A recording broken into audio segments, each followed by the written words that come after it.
Hello, everybody. Welcome to the stream.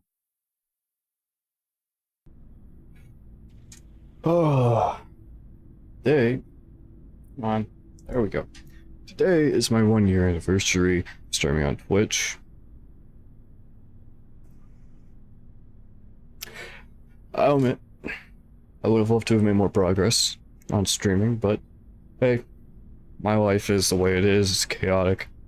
Can't do nothing about it. And that kind of harm things. Oh well. That's kind of just on that. I'm gonna ignore it otherwise. Today we return for more Mass Effect. We're gonna be doing a lot of the how should I put it? A lot of the side quests today. We're not, side quests and explorations really what we're doing today. We might get a main quest, might not. We were down here earlier talking to people last stream. Now we can go back. Just a heads up, I will be at times alt-tabbing. I have a spreadsheet. It is very nice. Check it out over on Nexus. There is, over on Nexus, someone was very nice to make a spreadsheet for everyone.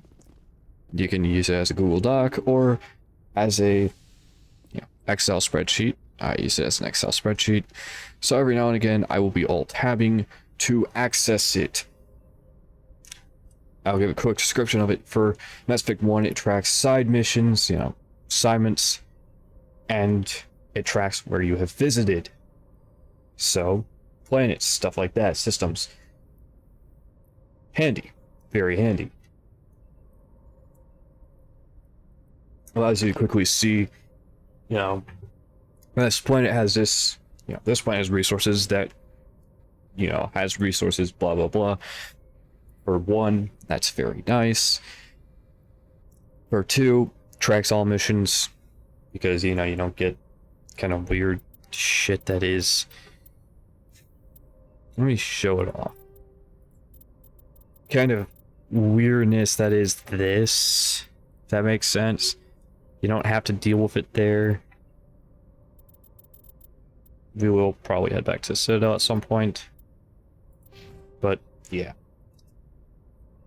Alright. We did Furum last time. Yes, we did do Furum. But yes.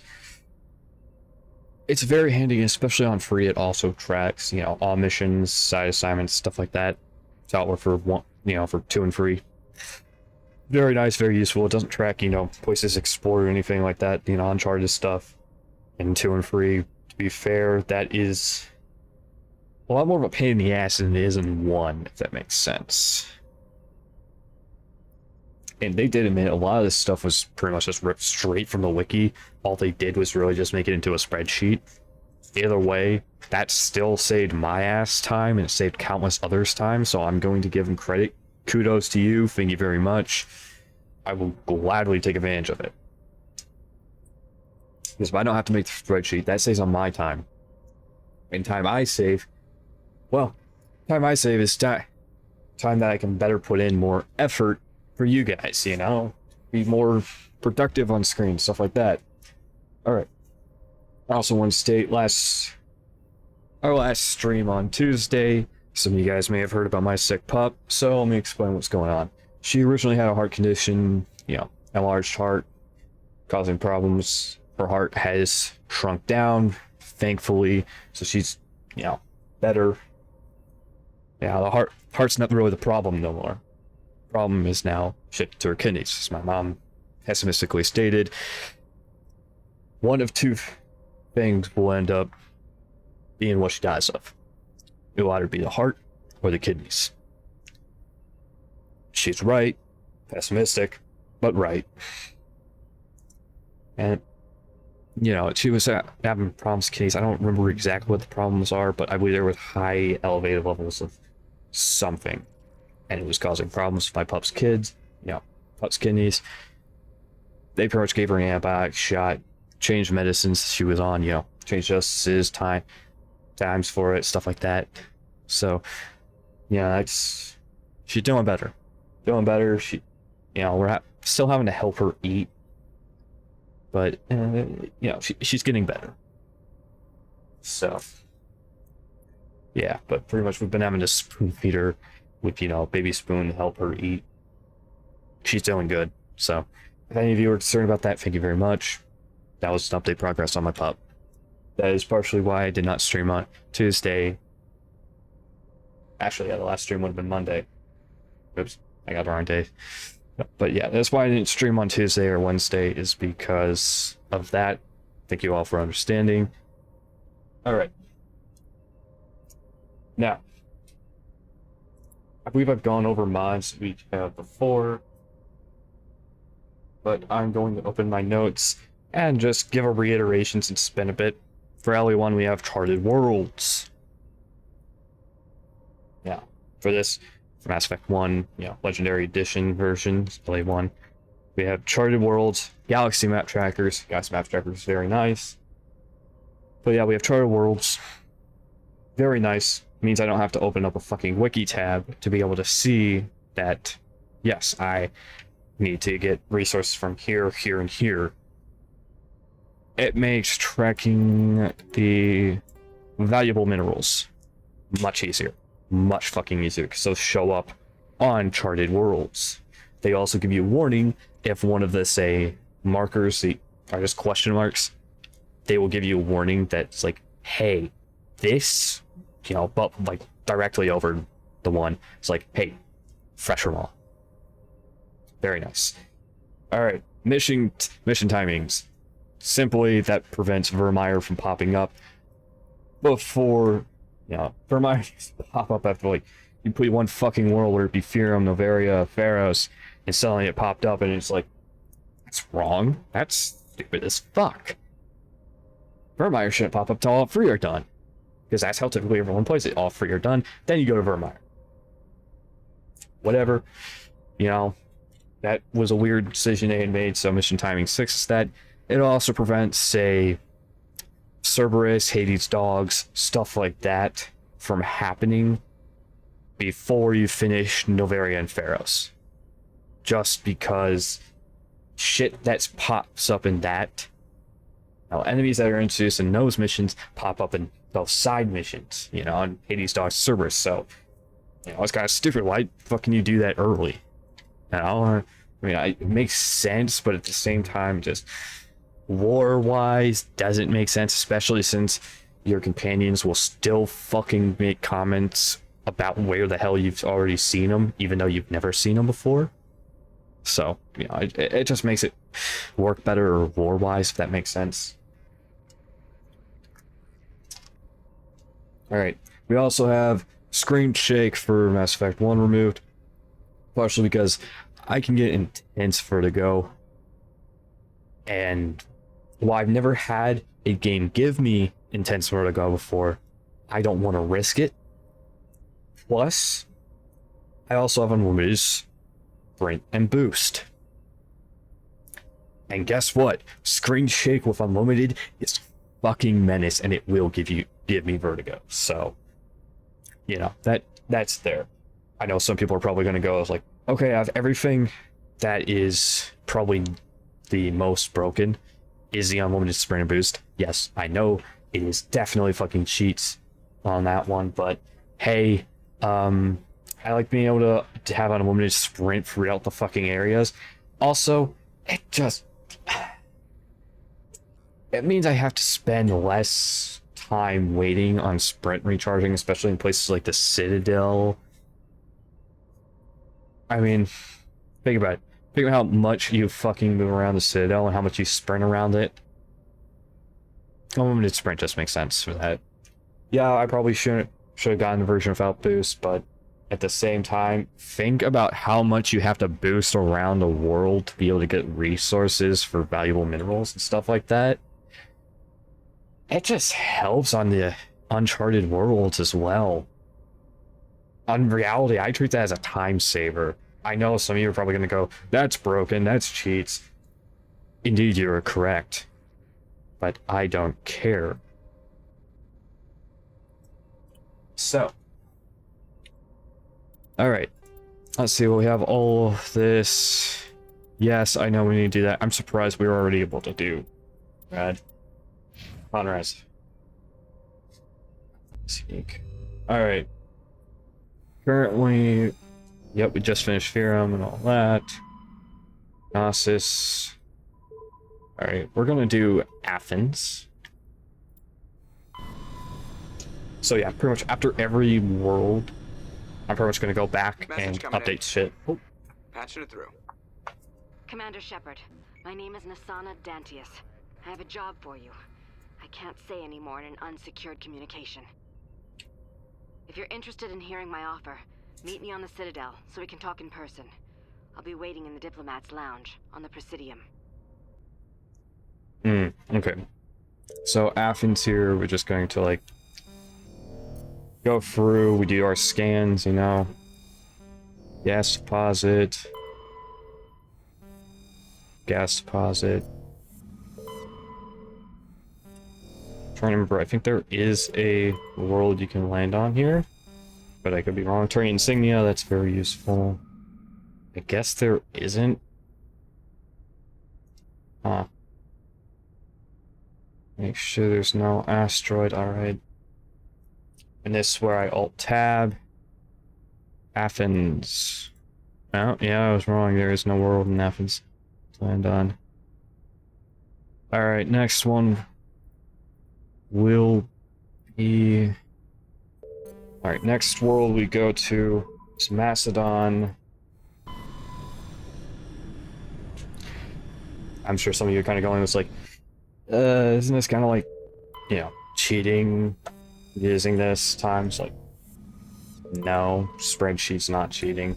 Some of you may even go, it's like, well, tabbing is kind of, you know, annoying or stuff like that. Fair enough. I mean, I don't blame you if you find me alt-tabbing to be annoying.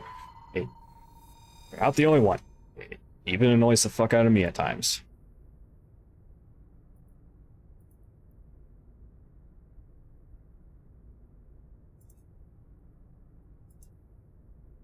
Alright, yes. Double, yeah, we've already checked all the worlds, I believe. Just make sure. Yep. Alright, now we're going to do an... Now we're gonna land here. Start doing all of our... You know, just doing Uncharted World shit. Yes, we're rolling with Caden and Alenko. Alrighty. Trying to remember what's special about this world, but I don't. Alright. So, see, this is the Uncharted Worlds. Thank you very much.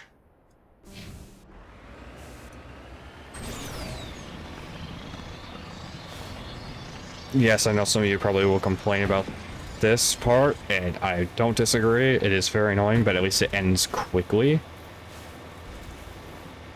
Like, it could be so much worse. It could continue on forever. At least it does have an ending point, and they don't just continually fucking loop it.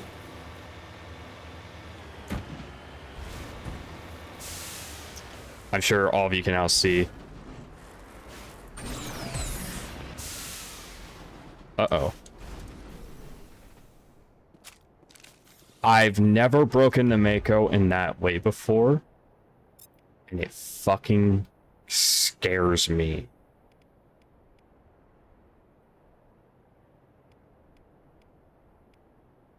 Hold on, what am I missing here?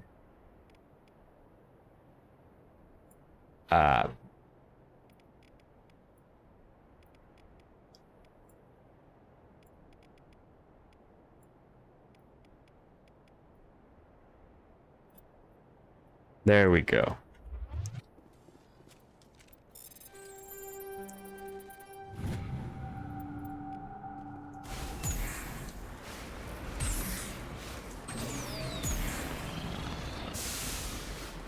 Okay.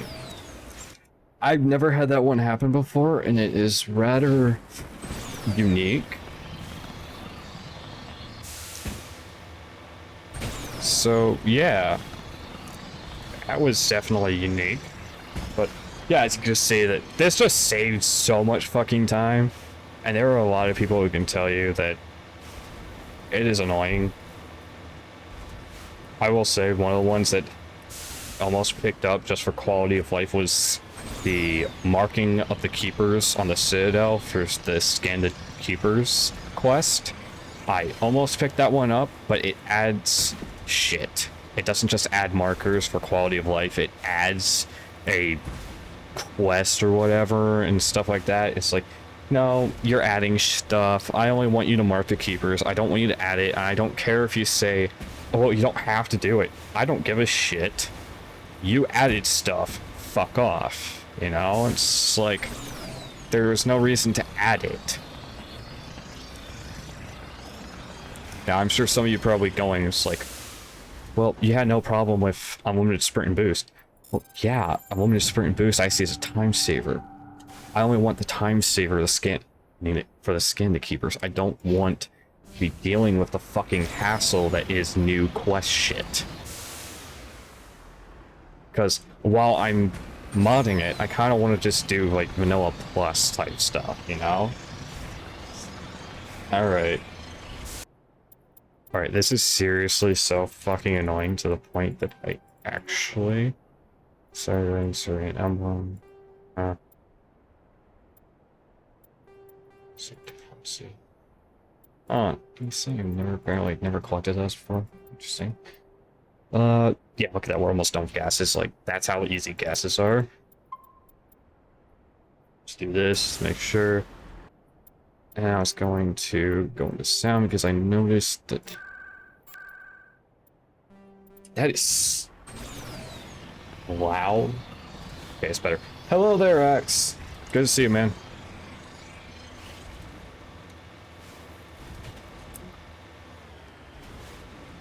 Oh, man. But, yeah, it's like, I'm of the opinion, like, if you add stuff for, like, new hairstyles, stuff like that, that's kind of cool. How's it going? We're doing lots of Uncharted stuff. Side quests. Pretty much. This is side quest day. But, yeah, I'm, like, of the opinion, if you add in, like, oh, new hairstyles, stuff like that, that's cool, that's fine. I have no problem with that, because Mass Effect really did have a problem with that at times, was hairstyles, looks, stuff like that. So I love the opinion if you add in stuff like that, it's perfectly fine. But yeah, some things I just don't add just because, like, it doesn't feel right. Heading out. Ugh. Okay, what's this? Okay, that's all the resources on this planet. Go over here just to grab the stuff that I know is going to be there. It's a survey probe. It's going to have some inventory items, which is nice. Past that, it's not really needed unless we're just, you know, just collecting. Pretty much it's just going to be like cash or Omnigel is pretty much what this stuff's going to end up being. Because I highly doubt we're going to get lucky and have an upgrade. Trying to remember what this quest is. I think this might be Asari Diplomacy. I wouldn't be surprised if this is the Asari Diplomacy one. Oh, man.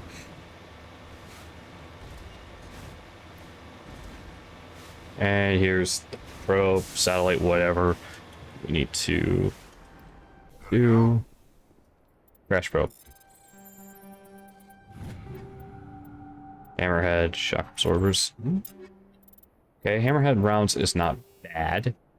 Okay, that's actually a direct upgrade of what I had, so that's not bad at all. But shock absorbers, not needed. We don't really give a shit about shock absorbers. Don't get me wrong, it could be nice, but shock absorbers are not exactly needed. Yeah, I'm pretty sure this is going to be Asari Diplomacy, I bet. It's gonna be an annoying one.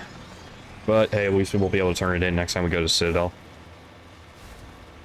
Alrighty, I'm trying to think of what all the ones are in this cluster, and I don't remember. That's gonna be fun, trying to remember all of what's in this cluster. Pirates neck. Yeah, this is sorry diplomacy. I remember this too damn well.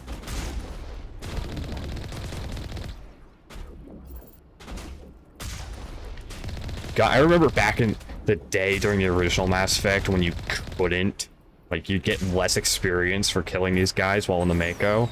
Thank fuck they took that out of the Legendary Edition. That was a horrible thing. Especially on Legendary, it was even more of a bitch.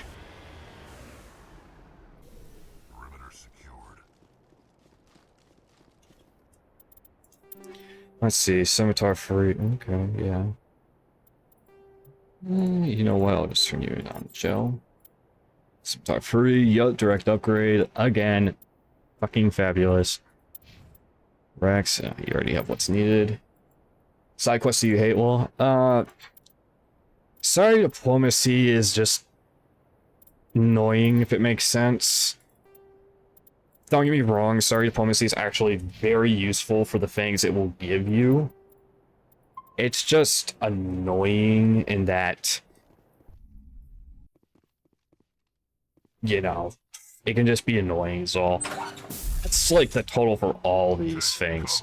They're fucking annoying most of the time.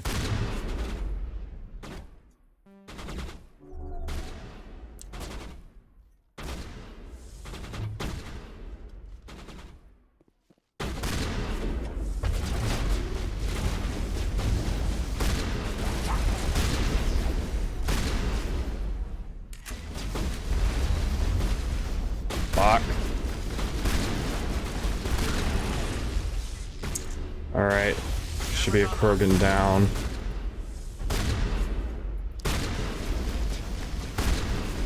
Come on.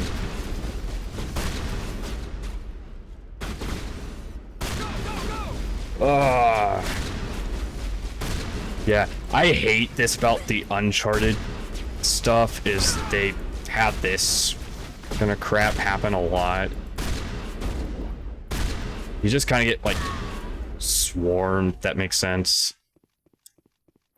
It's kind of the thing that ticks me off about them. Don't get me wrong. I really... Yeah, I was right. It is a sorry diplomacy. Okay. Let's see. Rex. What are you running? Armor piercing. Throw that on for now. It's gonna be better than what the fuck you already had.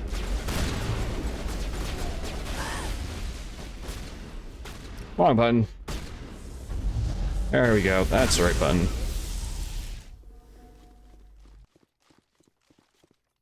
Where? Oh, okay, she went up. Yeah, I saw Sorry Slaver and it's like, oh, I already know what this is. This is diplomacy. I was right.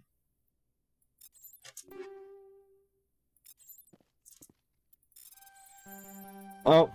To be fair, at least this gives me the good stuff, as in, all I need to do is I need to just get to, what is it? God,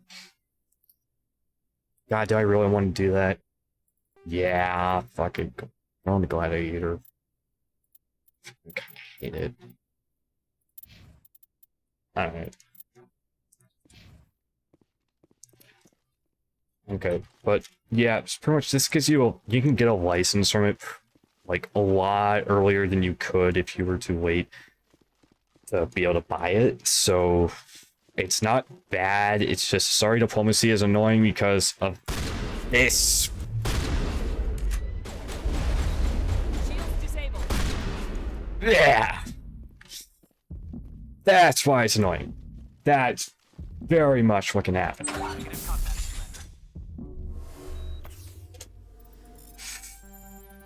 So past that, sorry diplomacy is actually kind of I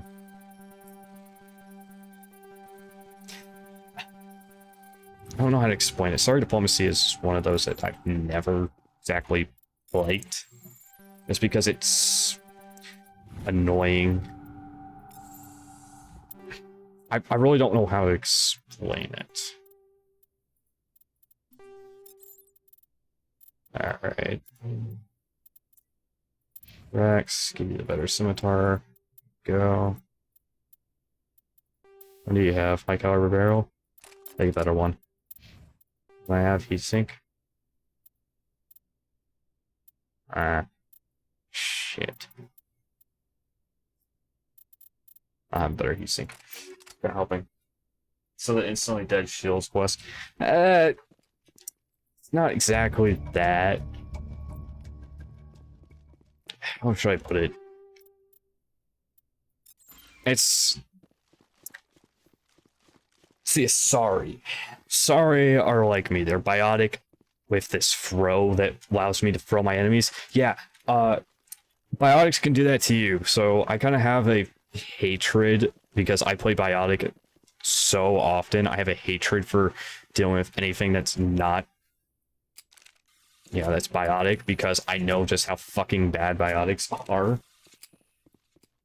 And a lot of times biotic quests can literally just like, and you're knocked down, you're dead, you're dead, you're dead. And it's like, fuck.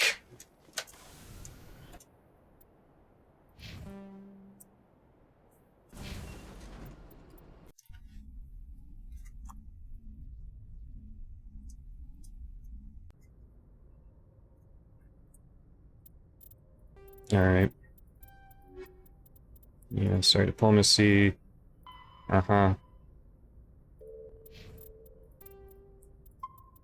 Yeah. I'm just lucky she didn't get off a throw or anything like that. That would have been a bitch. Looked like Soul Ring. Ha! Oh god. Yeah, I hate biotics. Because, like, if I throw someone, that's like, cool, it knocks them down and I can just fuck them up. They throw me and it's like, oh my god, I'm knocked out, I'm just getting fucked up. It's horrid. Commander, I'm picking up a signal from the planet's surface. Fuck.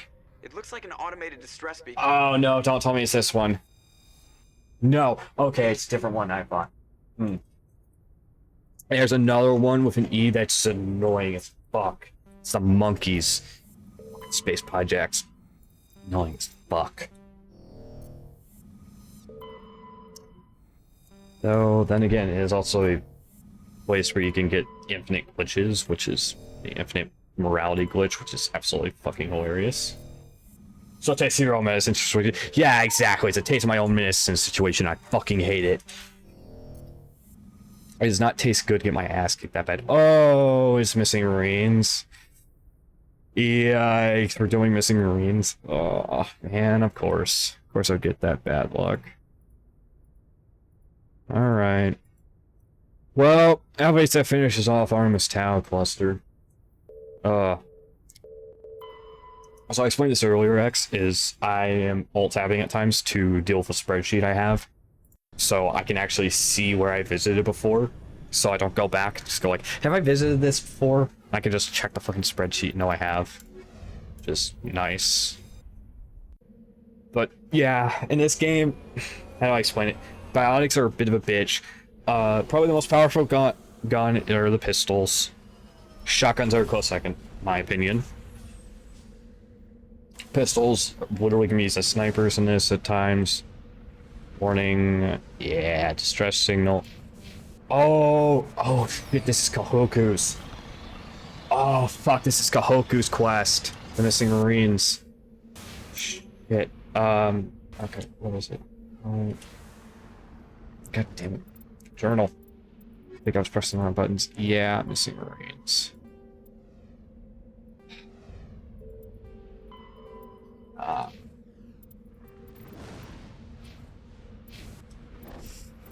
Oh, I remember this one. Missing Marines can be a bit of a bitch, but at least it's not as much of a bitch as it would have been in ME1 if I was doing this on Legendary Edition on the original trilogy, because at least I can get Mako experience at max instead of getting, it reduced. I feel so bad for those who had to deal with the bullshit of trying to fight a fresher on foot. Oof. Another news lost engine I was waiting on arrived yesterday. Oh, hey, sweet, man.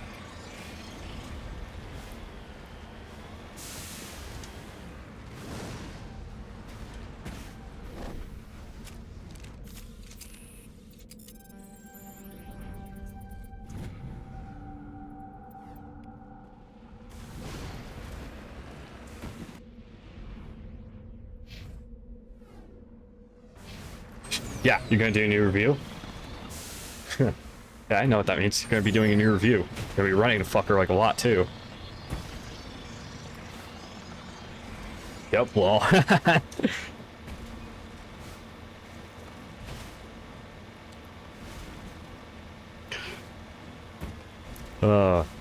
Yeah, if you don't know, originally my mod XRcoon42 was doing, you know, streaming over on YouTube. He shifted from that, and now he does, you know, train reviews. You know, does stuff on the model trains. And honestly, he has an awesome collection. And if you enjoy model train stuff, go check him out. He is awesome. All right, that's my shield for my mod done.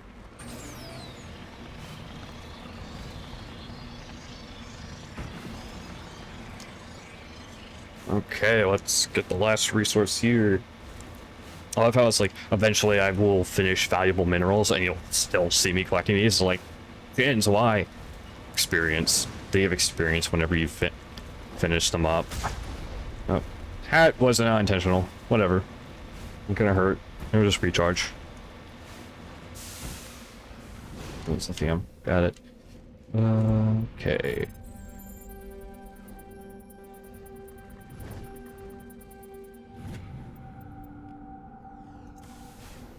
Yeah, I believe you also collect coin from these as well.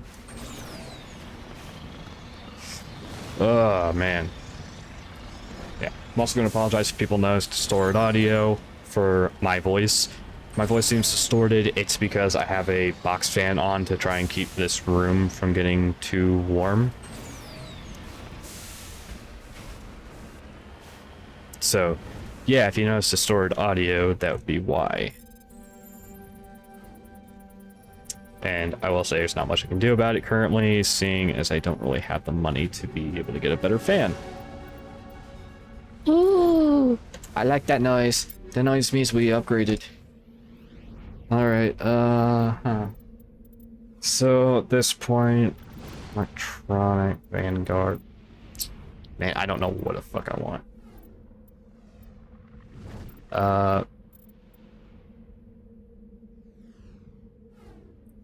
Damn, really? It would take 5 of that?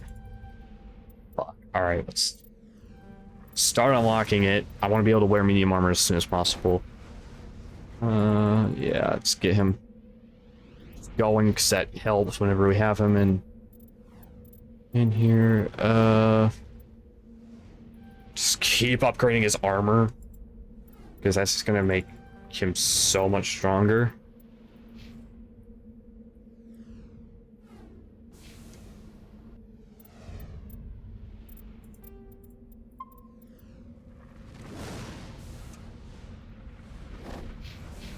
Yeah.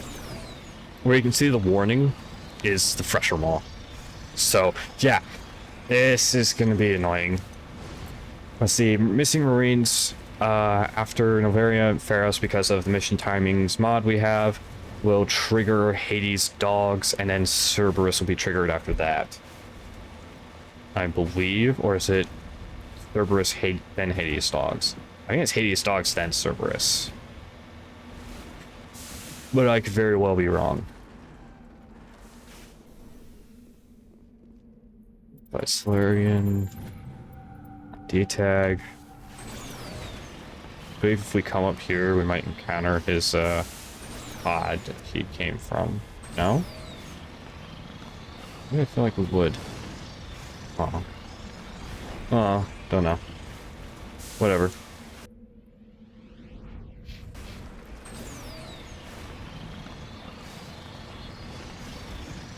Alrighty. Well.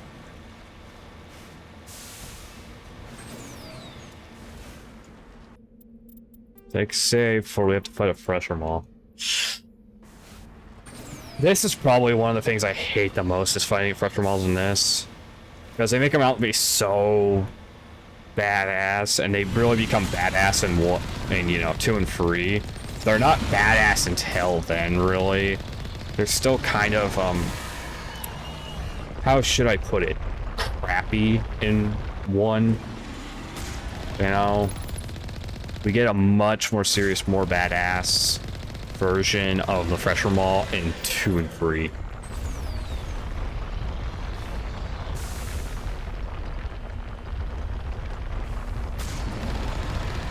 Of course, sensory tentacles.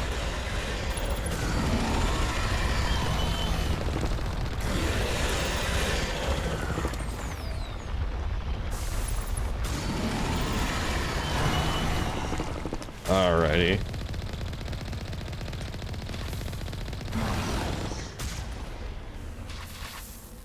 Ah, shit. Repair as quick as possible. Come on. There we go.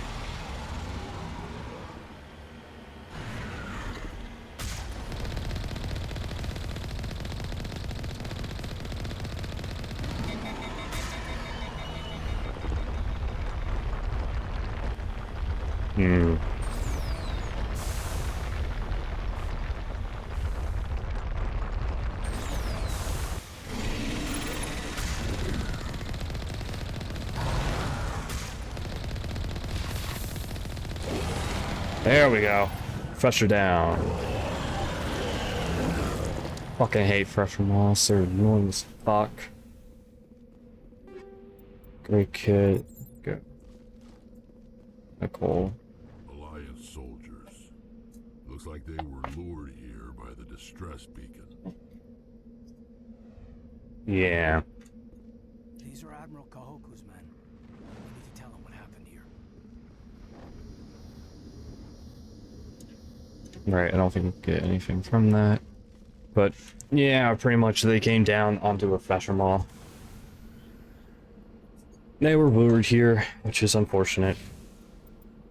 Now we can just turn back to Normandy. That's Missing Marines finished after we talk Kahoku.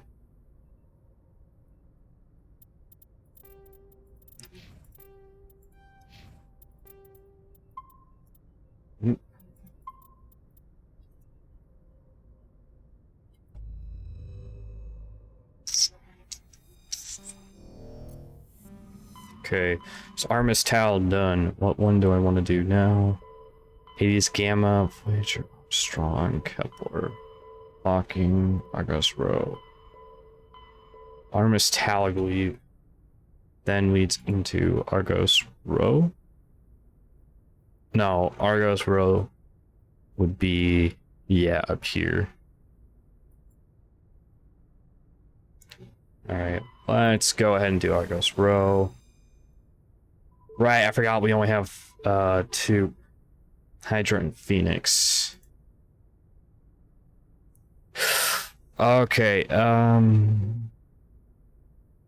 let's do Hydra first.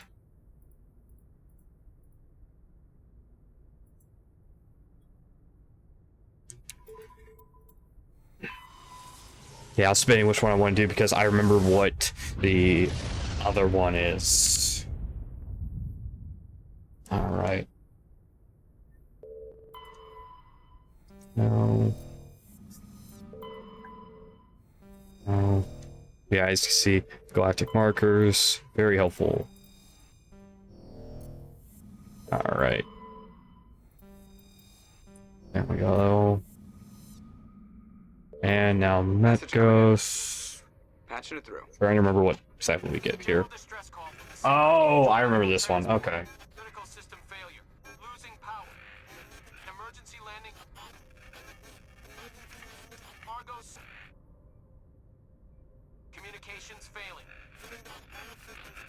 Life support and emergency transponder.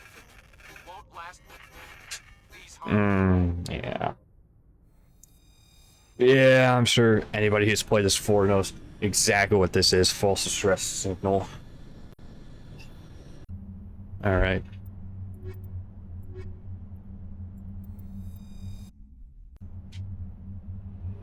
Oh, man.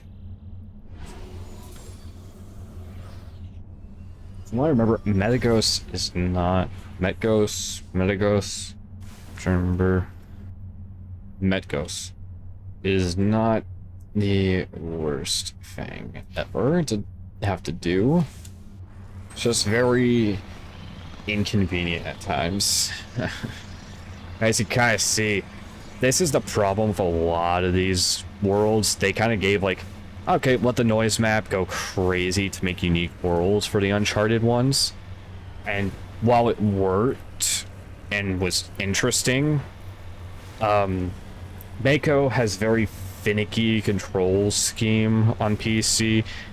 It's much better on console or with a controller, but past that, it's still finicky as fuck at times. Don't get me wrong, I'm someone who actually kind of liked the Mako, but even I can admit it was not the greatest. Plus, you have the fucking noise map levels, which make each world very hard to traverse at times. So, yeah. Honestly, what they ended up doing as a system for 2 and 3 for these kind of like Uncharted worlds was much, much better. In all honesty, while I like 1 probably the best because I have most hours in 1, I enjoy 1, it is near and dear to my heart, but 2 and 3 have much better random world systems than this, because at least they craft fucking levels for those worlds instead of just letting it go crazy and then placing shit down. Yeah. So, yeah. Like, as you can see, traversal in 1's Uncharted worlds is a bitch. And I don't say that lightly. I mean, hey, don't get me wrong, it's still a really pretty decent randomization system, but it's doesn't mean that it's not annoying.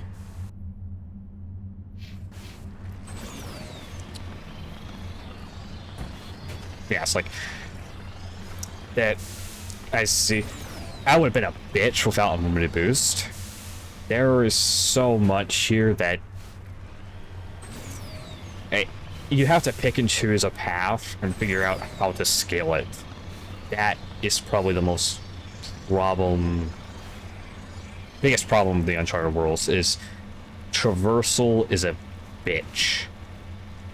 When you let AI, when you just like give the program and go, okay, give us random noise value map, and it does this. It's like, that's like, 1, it's incredibly unfucking realistic, and everyone knows it. But that's kind of part of its charm. But yeah, it was very much one of those things that it just was not great. Honestly, probably of like the most kind of open world, Uncharted world type situation that we kind of had for Mass Effect games. I know people are gonna like go, boo, you suck, Jins, for this opinion, but the best would have been Mass Effect Andromeda.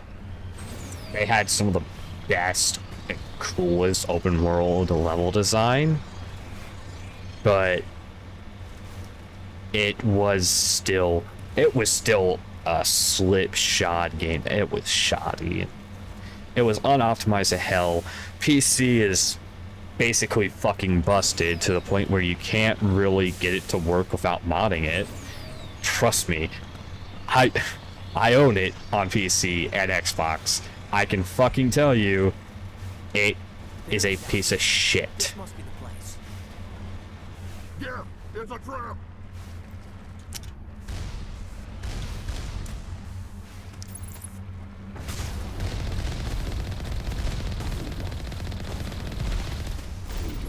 Okay.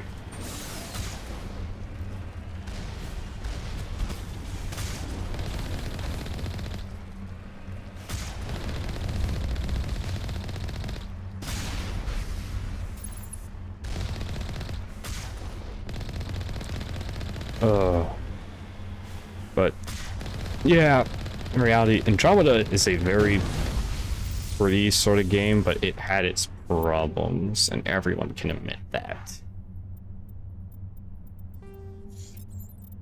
Andromeda, like I said, is broken to the fucking point where you cannot play it on PC and expect it to play.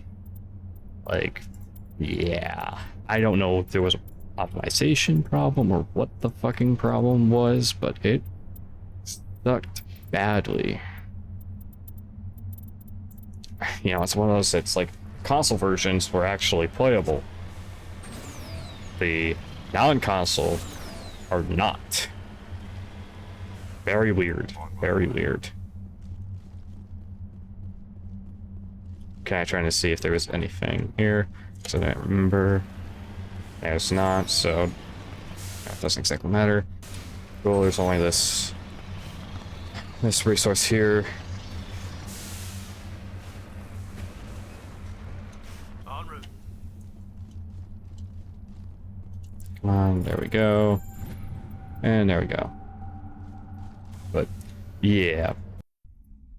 Every Mass Effect game has its upsides and downsides. I still cannot wait to see what the hell they do with the new Mass Effect game they're making. That will be interesting when we see it.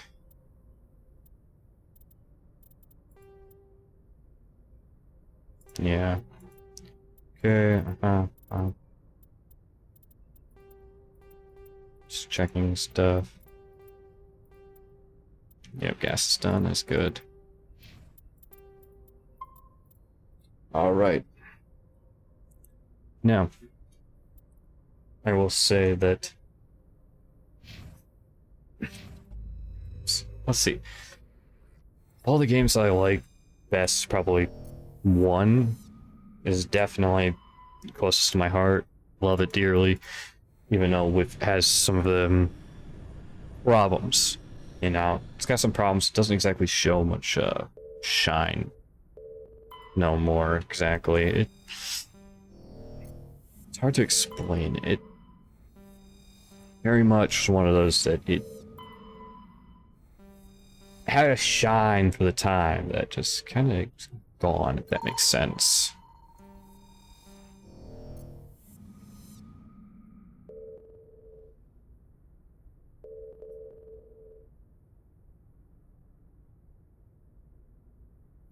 Alright, let me quickly just alt tab for this. Yep. Alright, and that's everything we do in Argos Row. Now for here.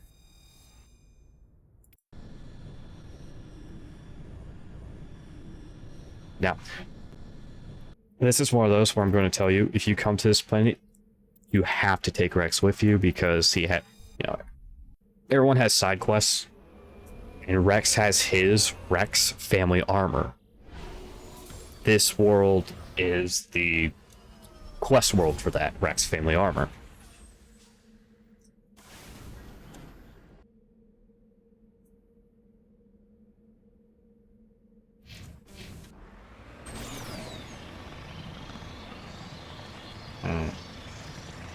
But yeah, I'm just like trying to think of some other stuff to talk about. So I'm sure some of you pretty much kind of like, why not do, you know, some of the main quests, kind of leave this stuff for last, that makes sense. It's like, well, I really could, and you probably be right to do so, but at the same fucking time, I like getting my, you know, I like doing this stuff. This is actually probably the funnest part of Mass Effect to me. You know, Mass Effect 1 is going around doing this collection. Now, don't get me wrong, I bitch about how annoying it can be, especially if the resource nodes, but at the same time, it's something I enjoy, if that makes sense. It's probably one of my, it's like one of the things I enjoy about these sorts of games. It's getting to do the collection, side quests, all that sort of stuff. Gotta love how they like build these and leave them. Now that I look at it, this is supposed to be Prothean, you can tell. Because of the way they did things. That's only, this kind of texture only shows up when dealing with Prothean stuff. I just noticed that. Interesting. I never thought about that before until now. That's very, very interesting. But yeah, I enjoy doing exploration in Mass Effect. You know, it's one of my favorite things about this series. It's just at times the exploration can be a bit clunky and more time consuming than it should be. Cough, cough, Mass Effect 2 resource scanning, cough, cough. Yeah, that... I loved Mass Effect 2. I do. It was very, very good. It had an enjoyable story and all sorts of enjoyable stuff about missions, stuff like that.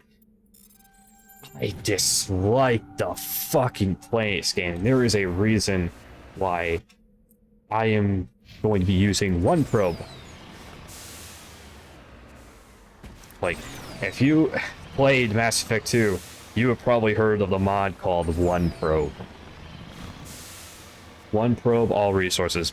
Probably one of the better mods. Now, I've seen there's a mod called Zero Probe. Now, I'm of the opinion, if you want the fucking resources, yes, it's probably a fucking time saver to do Zero Probe, especially for a streamer. But at the same time, I'm not about that. About Zero Probe. Now, if I'm gonna do the probing and the resource gathering for 2, instead of having it all given at the beginning, make it worth my fucking while. Make me have to use a probe, you know? Maybe you have to do so. I don't want it just handed to me when I show up to the planet. I want to have to probe down a probe to be able to get everything. It just makes more fucking sense to me. But yeah, that's enough of my bitching about, you know, that resource probing for 2. Need to turn back, Commander. You're going beyond the range of the operational area. It's a annoying fucker. 2's resource probing is just annoying as fuck. Like, let's see, what's probably the annoying port 3 for its resource stuff is the scanning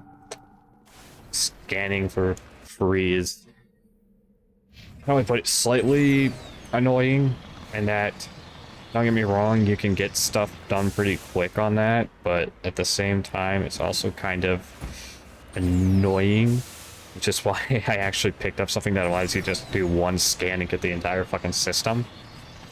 Because it can be annoying if you don't know where to scan to hit everything quickly or anything like that, and you fuck up and draw attention. Because that's just, how do I put it? It's annoying as fuck. You know, there is one thing about the exploration stuff for the Mass Effect games. They are kind of annoying at times. I will say, Mass Effect 3 also had the, if you stand around listening to random conversations, you could get an assignment, and it's just like, oh, so you tell me I can miss a lot of shit in free just because I don't stand around and listen to the background chatter? Wow, fucking wonderful. You know, it's just like, I get it. You have shit like that happen, and you're trying to get people interested and all that, but at the same fucking time, it's annoying. You know, I shouldn't be forced to have to sit around and listen to the background chatter if I don't want to get my quests. Heck, I'm sorry, it's just one of those things that just kind of irks me because of its annoyingness. Alright. I believe... Yep. How do you know? Have you been here before? No, but I was planning to come here before you and I met. This place belongs to a Turian scum named Ton Actus. It's a long story, but he's got something that belongs to me. Hey, take something. Family armor.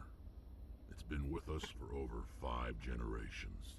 Turian military took it from my father's father after the war.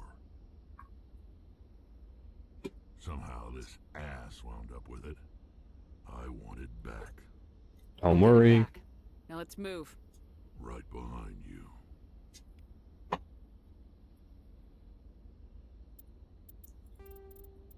Alright, yep, see Rex family armor. This is why we bring Rex with us, because Rex has a personal attachment to this mission. Get them all, start moving towards us.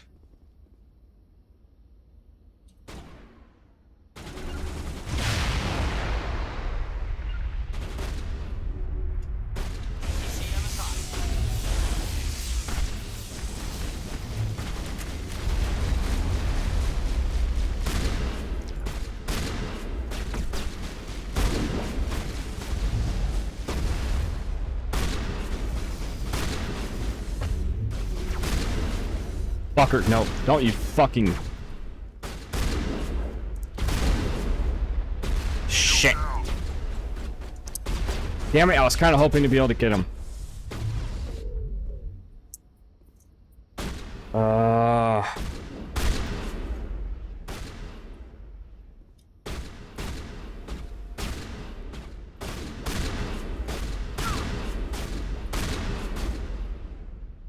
Enemy is everywhere!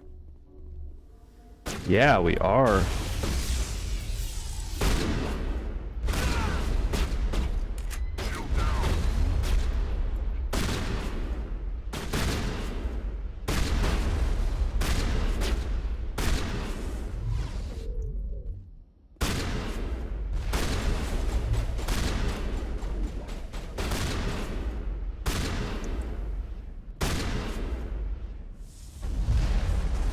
Of course I'd miss. So why the fuck went I?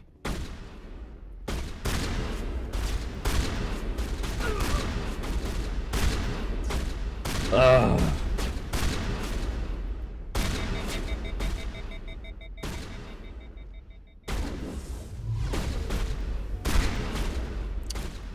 There we go.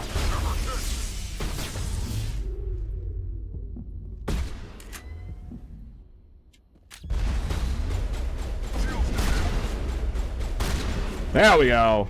Bring it on. Holy shit. That was annoying as fuck. I'm just gonna turn off Stormy Joe. I have a shield generator 1, really? Give me a better shield generator. Why was I so fucking stupid as to not? Rex, what do you have? Show better 3. Okay, I could give you the first aid interface, probably be a bit better. Shield generator, probably better. Stimulate back, probably better. Shit's probably better. Give him a first aid interface. I want to regen quicker. That's probably like one of the better facts of the Paragon is they can regen. Go, go, go!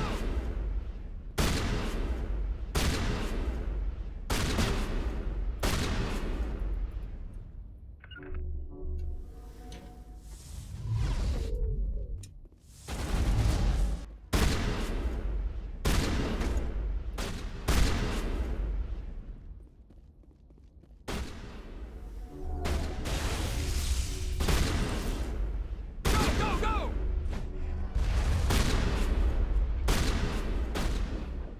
Alrighty. Enemy is everywhere!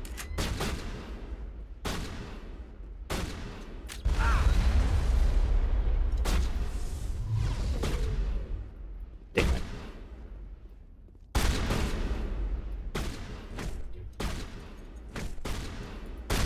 Damn, I was kind of hoping to potentially get a melee off that. Whatever. Melees are a bit of a bitch to get, so. There we go. Shield boost.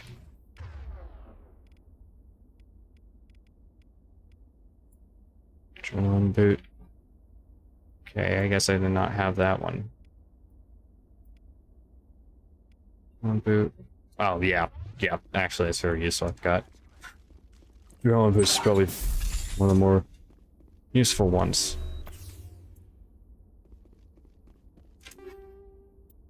It's, I suppose it's not bad.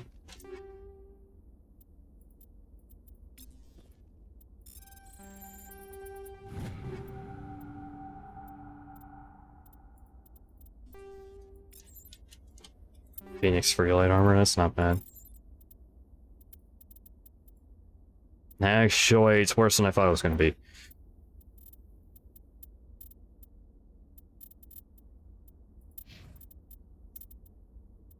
Let's see if I can find something from.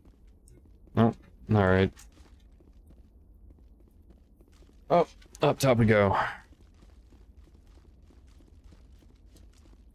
Damn, this is annoying having to do some of this shit. God, I forgot how fucking annoying it can be having to.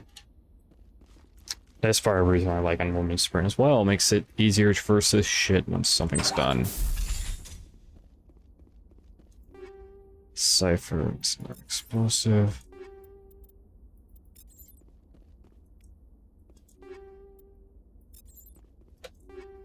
Gemini, Solaris, oh, Solaris.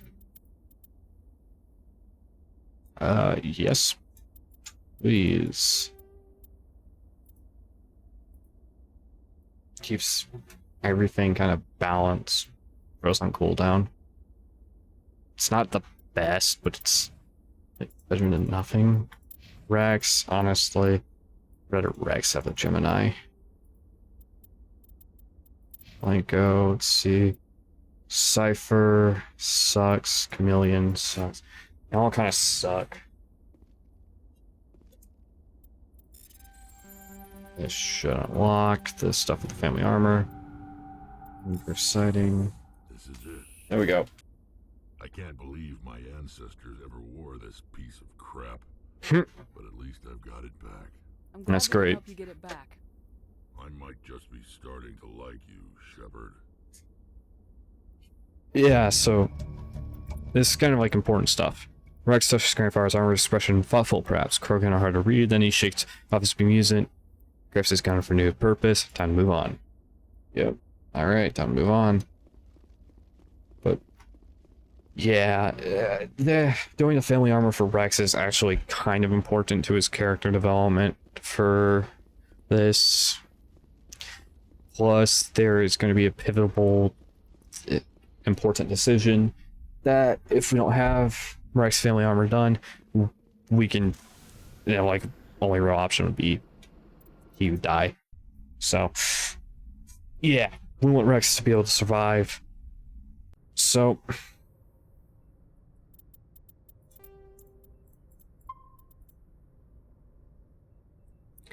alright, well, quickly, this is where we're going to go through and just go to assignments, check stuff. Citadel.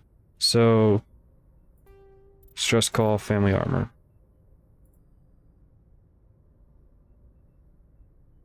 Family armor. Hold on, I'm just checking something.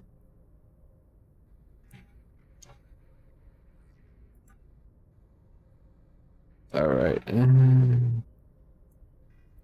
stress call. Yeah. Okay.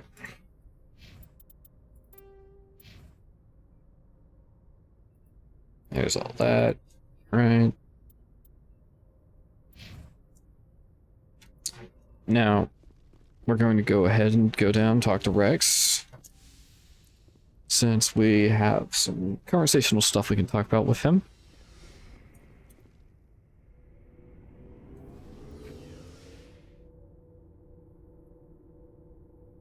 Alrighty.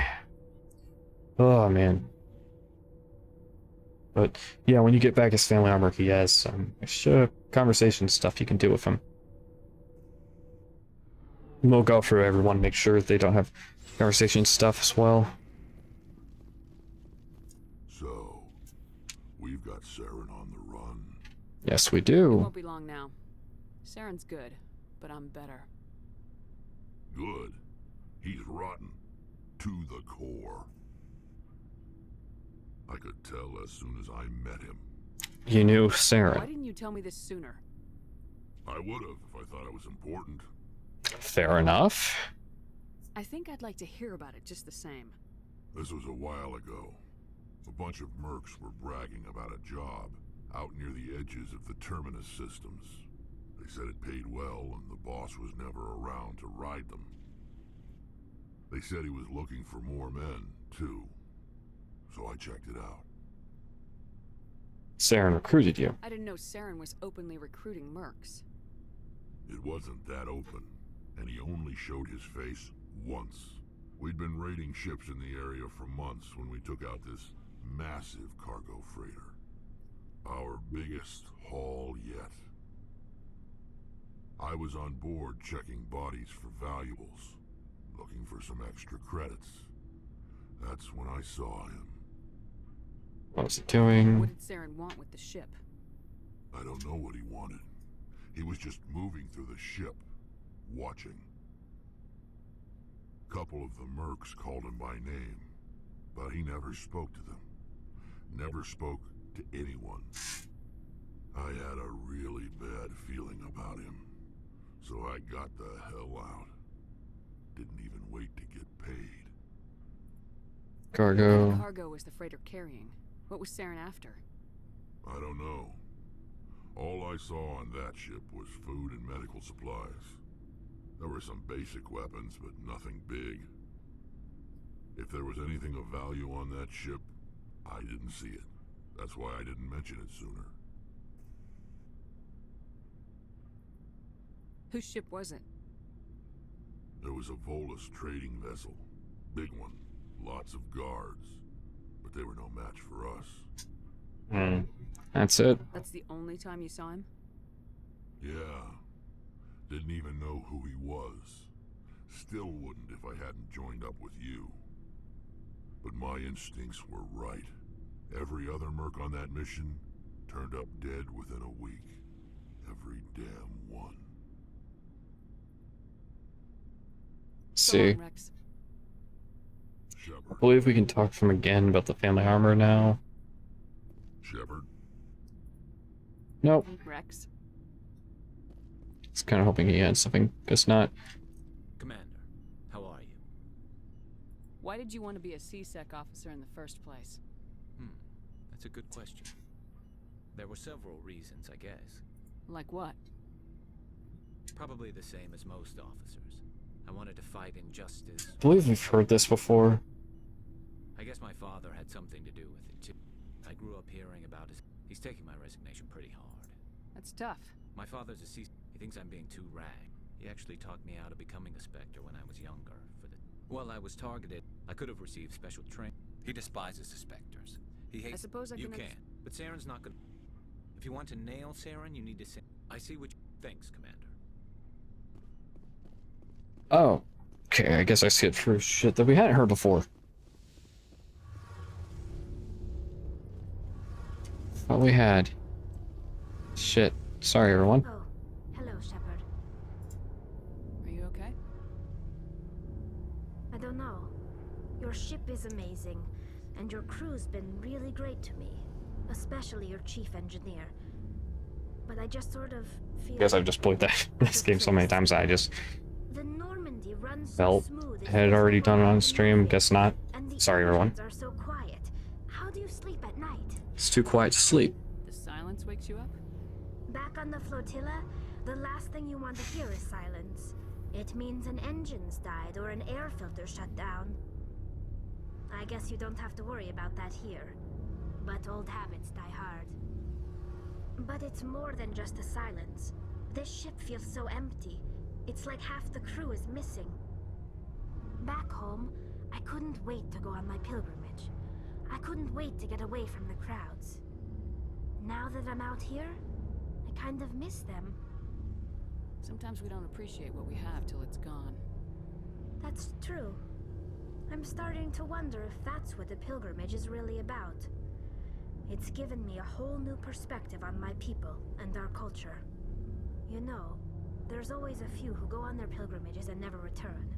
I always assumed something bad happened to them, but maybe they just wanted a different life. You do plan to return to the migrant fleet, right? I could never abandon my people, Shepard. I will go back eventually, but we have to stop Saren first. Otherwise, I might not have a home to go back to.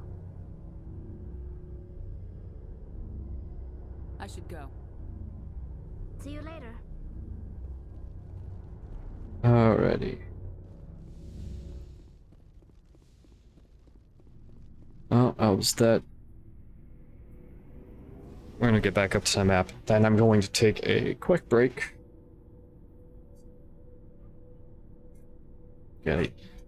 Need a bathroom break. Or to get a drink as well.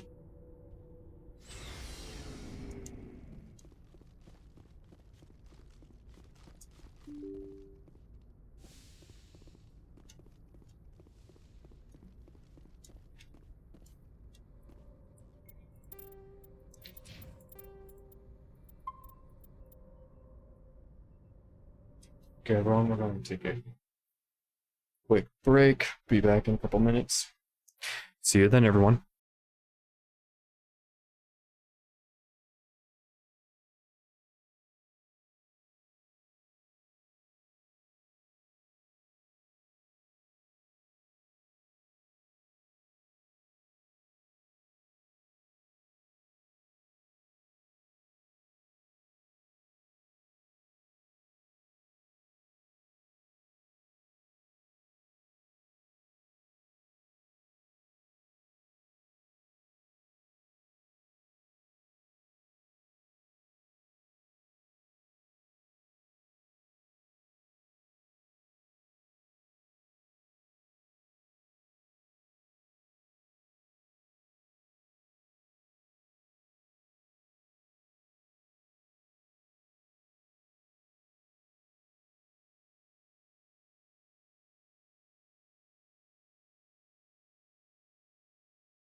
Okay, everyone, we are back.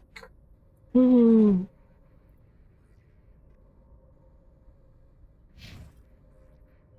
All right. Now, finished up Phoenix, so Argos Row for now, because yes, we will eventually be coming back. I believe at this point, yeah. At this point, we're going to the Armstrong.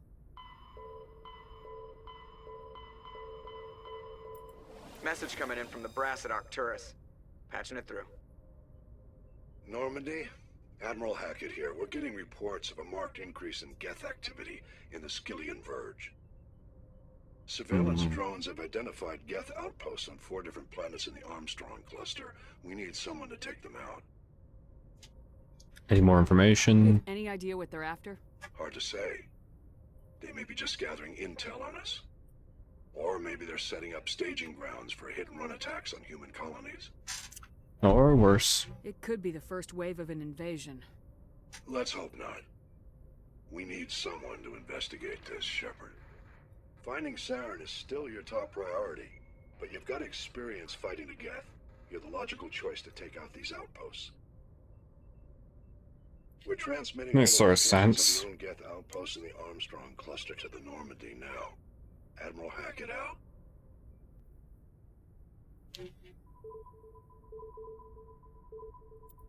Sarv Gargarin.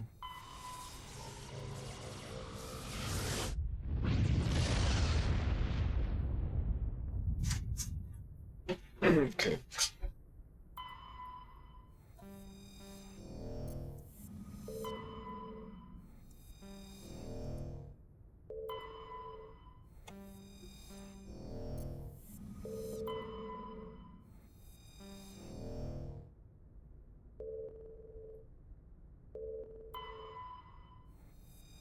Okay. And yes, I'm sure people have figured out what we're doing. We're doing UNC Geth incursions. Yeah. Geth incursions is not too bad. It's a lot of just running around to different systems to finish it. That's kind of what it is.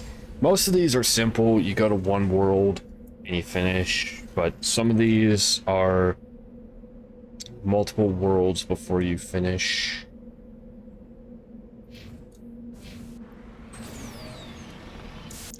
So it's not too bad. It's just annoying. So we're gonna do that, huh? That armor. At this point, we're going to increase his health.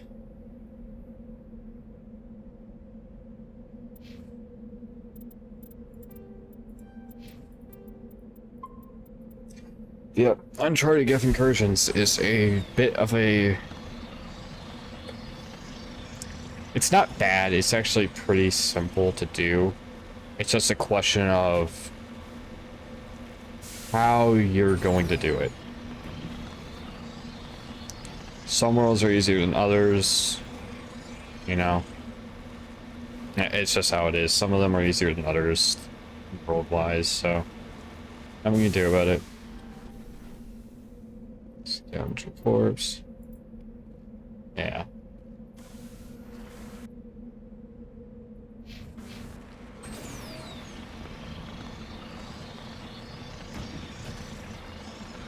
Okay. But just like trying to think of how to explain how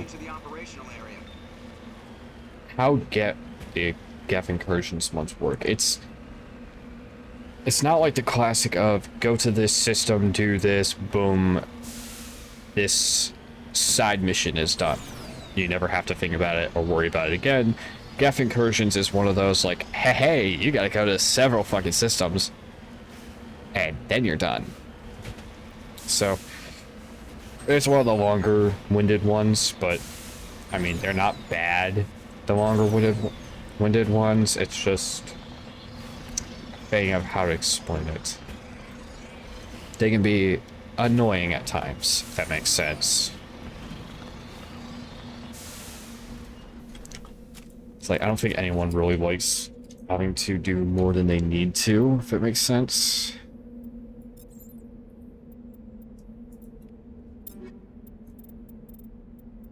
Rex, he told me Banshee bad, Banshee bad.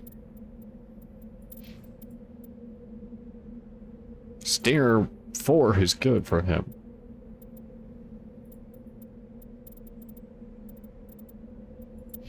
Actually, I don't think I have.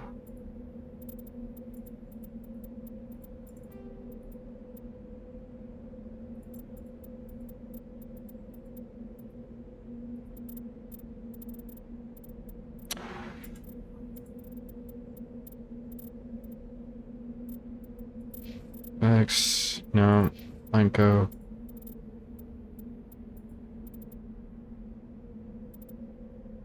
Phoenix Free would actually be better. Same shield, better tech biotic, but less damage reduction. Now that is actually not bad. I will actually keep that on him.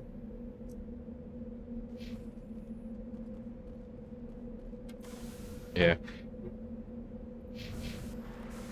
Death Incursion's just like one of those that's just slightly annoying in the sheer fact you just have to run around to like so many different places, do this, do that type ones.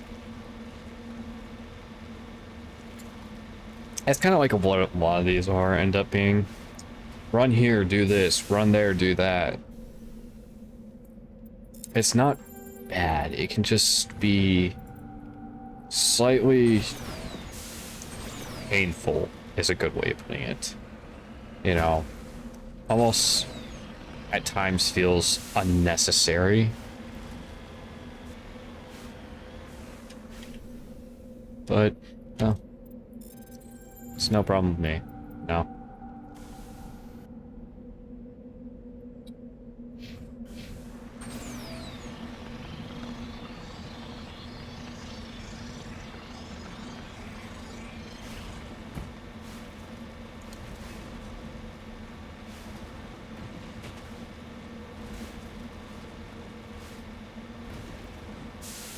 Actually, I think the way this shit ends up working is it will probably be easier to bypass that for now.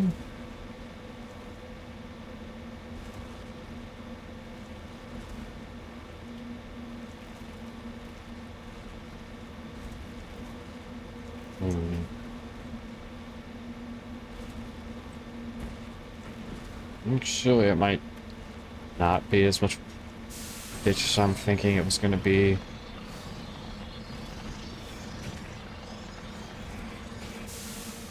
I don't know why I thought this one would be a bitch. Whatever. Whatever, it's not really a problem with me.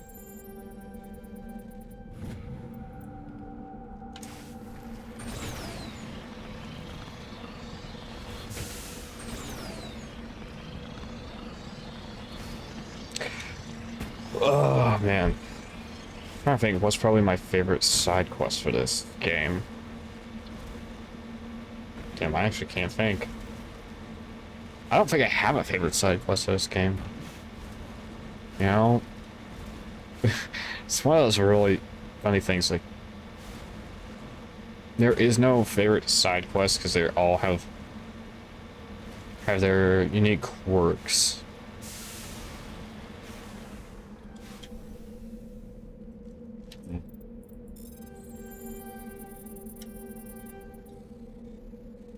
Yeah, so I'm sure some people notice you have the problem at times where your mouse and your keyboard for that mini game are still both working at the same time.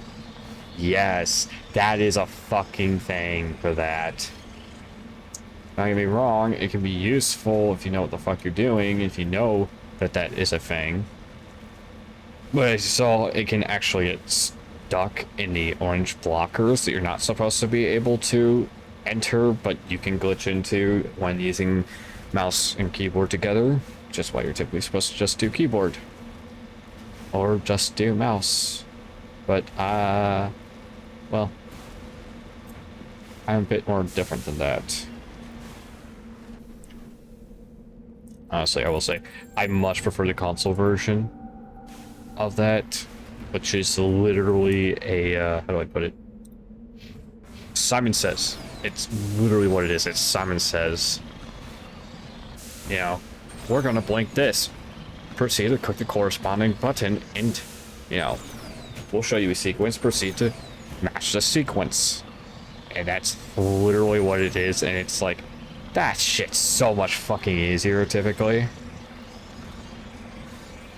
It's less irksome at times. But it can have its problems. So everyone knows everything has its pros and cons. Just trying to think. I'm only trying to find stuff to talk about.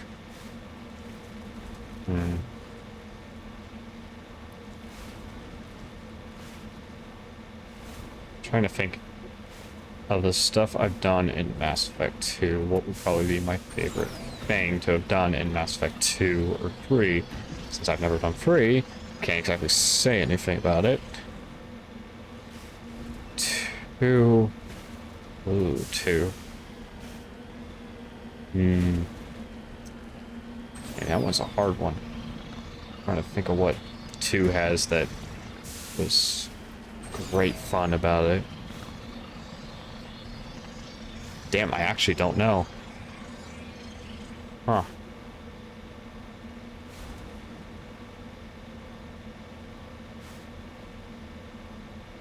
Well. Oh well, can't think about what I want. I'll say.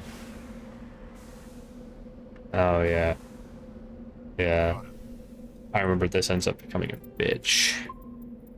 This can be a bitch if you don't time shit right.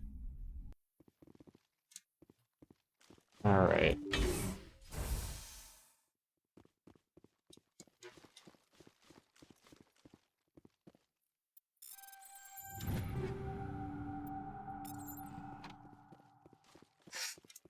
I think I must cross a little boundary for some of the loot. Obviously, cross the level boundary. Katana. Jeez, that's a good one. Fucking scimitars and katanas are like the best.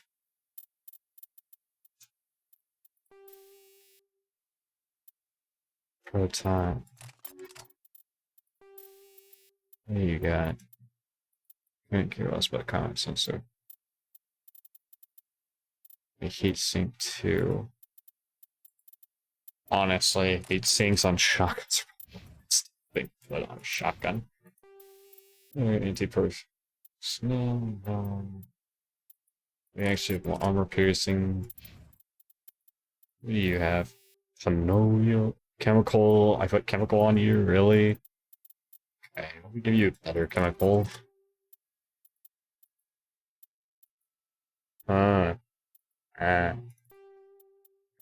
Yeah, let's go ahead and give you that.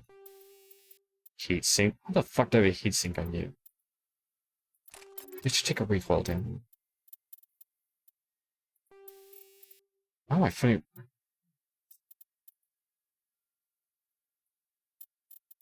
You know what? No, fuck it. You can keep recoil down. Oh, yeah, that's better.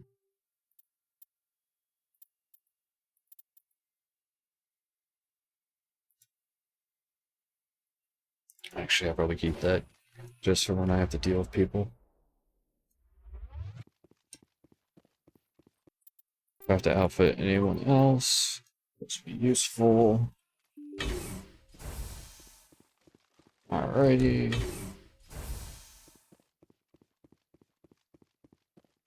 Heads up.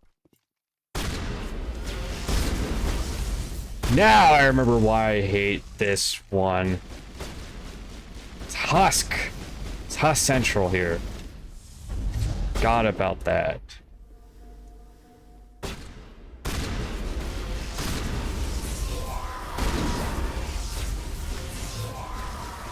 Oh, I forgot about that shit.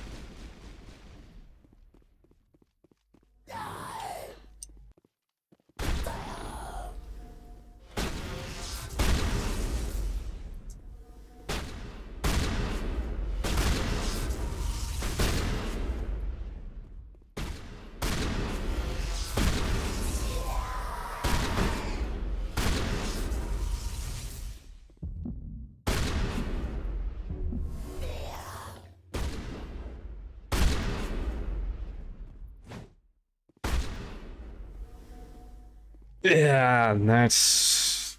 I'm okay. I'm okay. Oh, that's part of what I hate about this one is Huss. I forgot. This is the Huss Swarm one. Which means... Oh, fuck. I remember what this means. Ah, it's gonna be a bitch.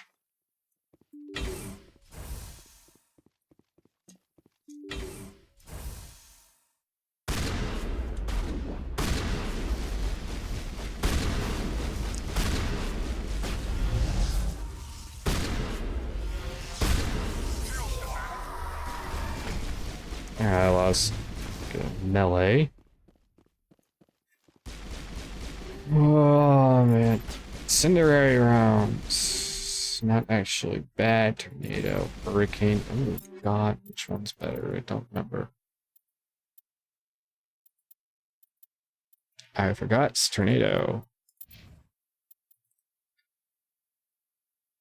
That still proves better than a scimitar.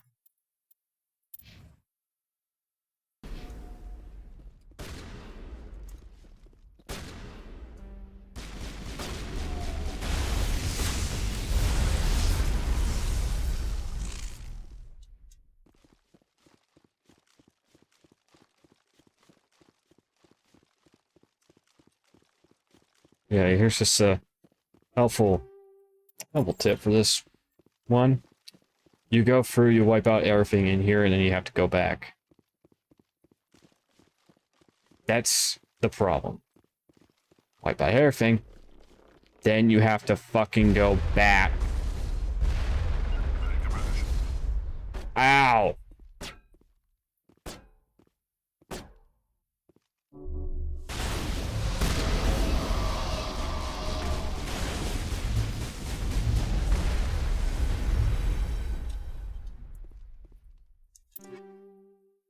Yeah! Rail extension. Holy shit. Rex. Here's your rail extension. Use it well, my friend. Use it well.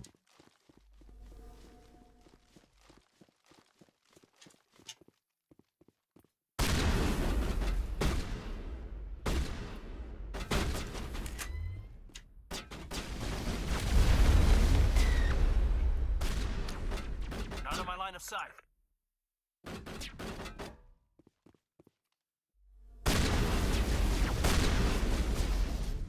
Target acquired.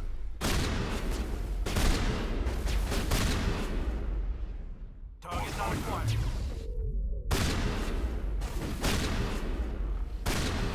There we go.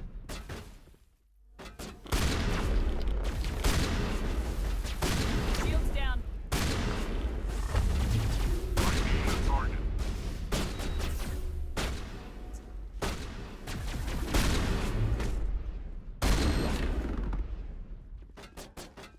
It's a good thing about knocking fuckers down.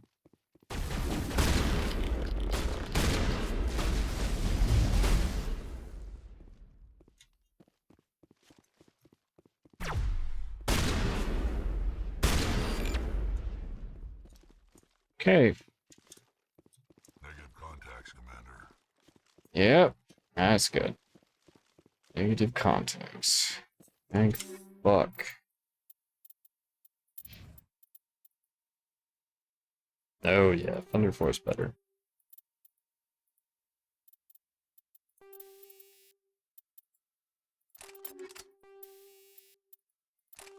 You know what? Should you have to use it? At least you have that. fuck, because it's just gonna end up being better. I will say I do like the systems they have for weapons better in Mass Effect 2. Less this like RPG aspect bullshit. So this fucking RPG aspect bullshit. You know?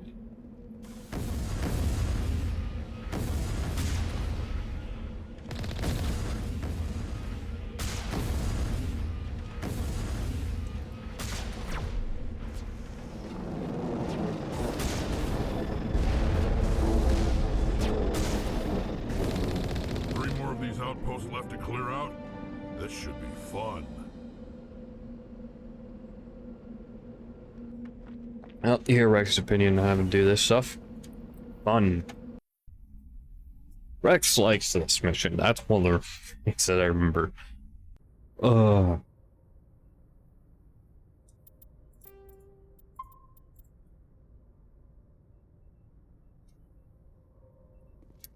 Alright, let's go down and see if maybe we might have unique dialogue stuff with people.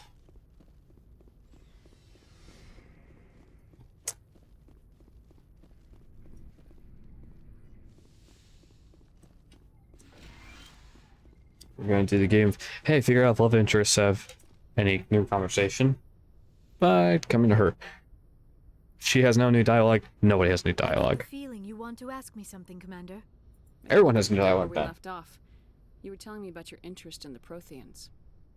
Actually, I think I was talking about my interest in you, and making a fool of myself in the process. As I said, I am not used to dealing with people, especially humans. I did not really know much about your species when we first met, Shepard. I found it hard to take humanity seriously. Your kind always seemed so rushed and high-strung. Oh, we're short-lived. We don't have the luxury of time, and Asari can live for 1,000 years. We're lucky if we hit 150. That is true. At first I thought that was a weakness of your species. After spending time with you and your crew, however, I think it may actually be an advantage. You humans are creatures of action. You pursue your goals with an almost indomitable determination. It is an admirable trait, but also an intimidating one. Intimidating. You're scared of us? Unfortunately, the rest of the galaxy sees humanity as something of a bully. You run over anyone in your path to get what you want. It is up to people like you to change their minds, Shepard. I'm I'm trying. doing the best I can, Liara. There is a reason the Council chose you to become a Spectre. They saw something special in you. The best of what humanity has to offer. I looked into your history. I know what happened on Akuz. The fact that you survived shows a remarkable strength. You could have asked. You didn't need to go behind my back. I would have told you whatever you wanted to know. I apologize, Commander. After our last conversation, I was afraid I would say something stupid again. I wanted to know more about you. To understand what made you into the woman you are. There is something compelling about you, Shepard. I won't believe Sure that. you're interested in me, or is it my visions of the Protheans? I admit, your connection to the Protheans had something to do with my initial interest, but it has grown beyond that. You intrigue me, Shepard, but I was not sure if it was appropriate to act on my feelings. I thought there might already be a relationship between you and Lieutenant Alenko. It's not serious. The Lieutenant and I are just friends. Nothing more. My mistake, then. I am not as adept at understanding human relationships as I thought. But what about us, Shepard? Is there a mutual attraction, or was I wrong about that too? There we go. I am attracted to you because, yes, we are romancing Liara. There is something between us. I knew it, and I knew you felt it too. But does this not seem rather strange? Why do I feel so close to you? We have only known each other a short time. We are from 2 different species. We have almost nothing in common. This makes no sense. Doesn't have to. Never makes sense. They just happen and we get swept up in the storm. You make it sound so chaotic, so dangerous. I'll protect you. I'll keep you safe. I am not looking for a protector. This is all a bit overwhelming. I am not used to this. You. I need some time. I All understand. the time you need, Liara. I'll be here. Mm-hmm. Thank you, Shepard. Let's just talk about something else for now. I should go. Goodbye, Shepard. Okay, there we go. They're pretty much just talking to people. Because, of course, stuff to talk about, so.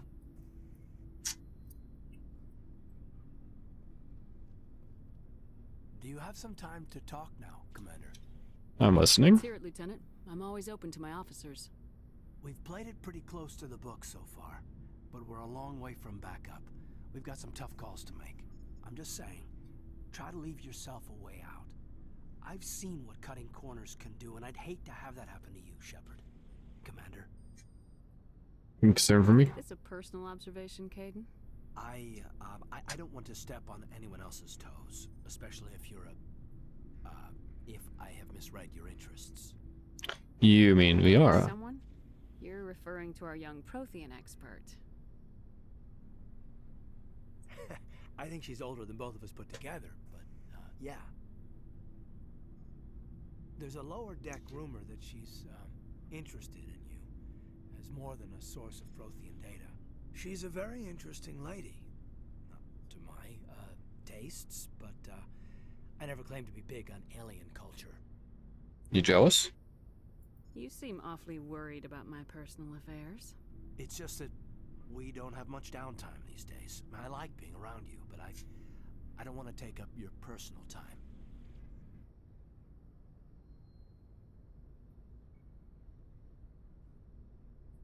Here, aren't I? Look, you didn't want to talk about Liara, did you? What's your real issue? You're right. Sorry. It wasn't, Liara's not my main concern. I'm not questioning any decision you've made, Shepard. Let me be clear about that. It's just my experience that once someone lets something slide, it tends to pick up speed. Do you get my meaning? Bad experience. Talk to me, Caden. You got a little black rain cloud sitting over your head. I'll try to keep the deck dry. You know the records about the biotic training out on Jump Zero? They're all classified, because the Alliance made mistakes. After first contact, Kinetics was set up to track Element Zero exposures and develop implants for humans. Once we had an embassy on the Citadel, Kinetics could bring in experts instead of taking it slow.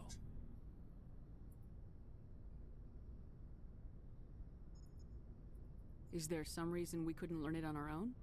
They didn't know where to start. Could give you some Hell, it took a couple of information, I years to believe, find so. Onyx and Ezo. Forget trying to get the kids to move stuff. They had trouble just helping them not break their own limbs. And their choice of teachers didn't help much. The only experts would have to be aliens. Dead on. Turians, actually. That's why Kinetics kept it a secret. They were afraid of what people back home would think, asking the Turians for help when we just fought a war with them. Well, the sorry. Sorry would have been more acceptable than the Turians. Yes, but the company didn't go through the Citadel. It would have made Earth look weak, so they discreetly hired some Turian mercenaries. You do what you have to do. I'm sure Kinetics did what they thought was best. It wasn't best for us. They brought in an ex-military Turian named Commander Vernus. To introduce himself, he liked to say, "I was at the helm of the dreadnought that killed your father." Well, I told him my dad wasn't in the war. He'd retired to Vancouver. My family had an inland home that matured to new beachfront. Vernus had it in for me after that. He cut corners, pushed hard. I mean, you either came out a Superman or a wreck. A lot of kids snapped. A few died. The point of all of this, I guess, is that when you cut corners, it's not always obvious who pays for it. I don't see the So why are connection. you telling me this? Are you saying I'm cutting corners somewhere? I'm saying, it's probably inevitable that we'll have to, and when that happens, I want to help you. When someone important to you is up on a ledge, you help them. Keep them from mistakes better made by a kid. You're assuming a lot. So you think you have leave to talk like we're more than officers? I got some signals. Maybe some static too, I guess. If I'm out of line, just say the word. You're out of line. Sorry, Caden. This was just a battlefield thing. There's my answer then. I'm sorry to have bothered you, Commander. I got some mixed signals. With your permission, I should return to my duties. I don't know how to prevent that sort of stuff from accidentally happening where you're accidentally flirting with him. It's like, I'm not trying to flirt with him. I'm just interested in him because he's an interesting character. I'm not trying to flirt. Whatever. You know?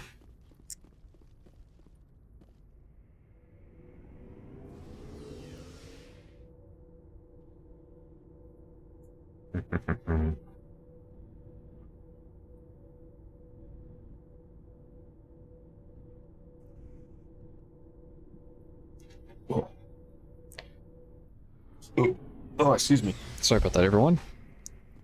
I was not expecting that. Shepard? Rex?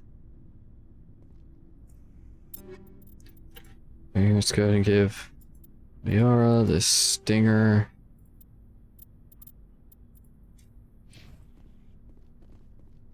Talk to Ashley. Do you have a few minutes to talk? One-on-one? Sure.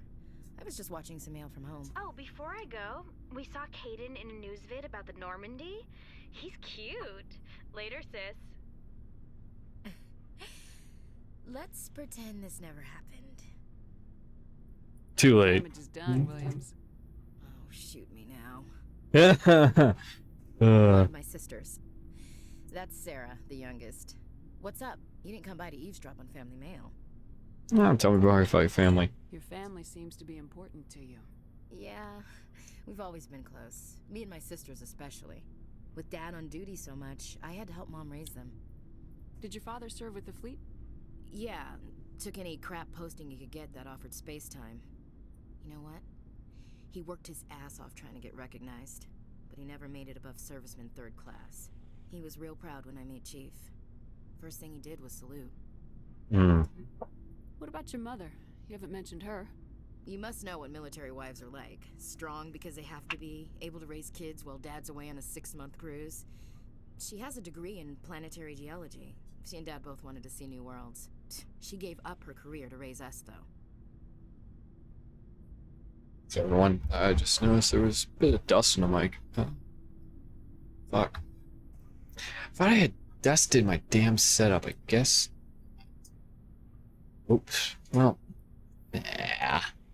Yeah, realizing there's a lot of dust I can see.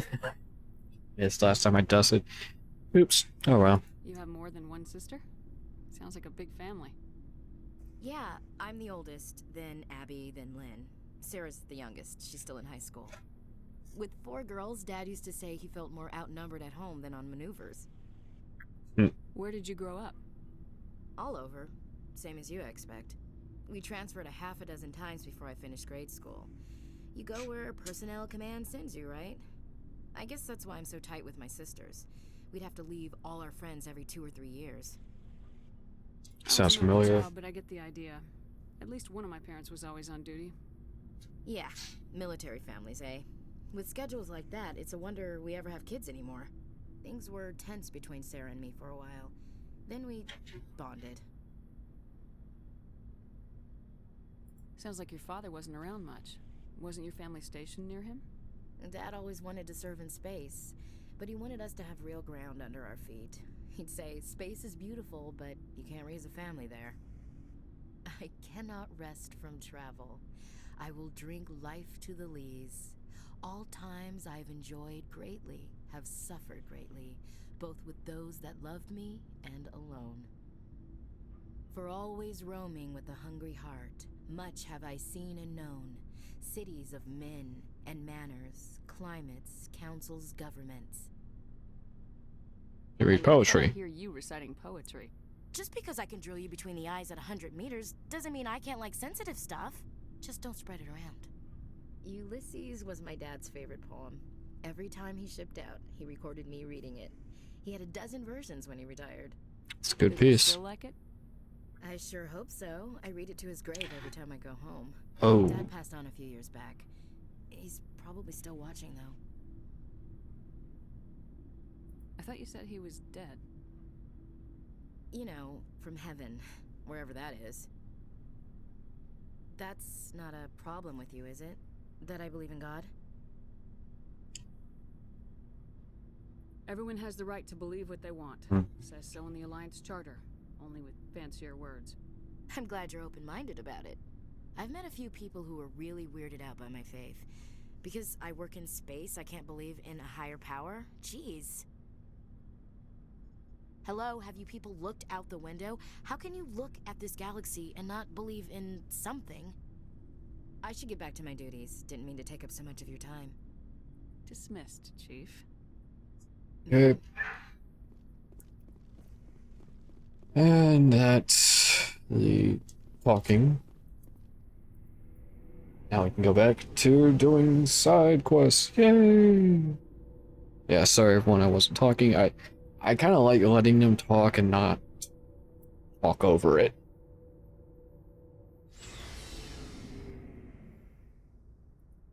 Okay, it's annoying me that I have all this dust here.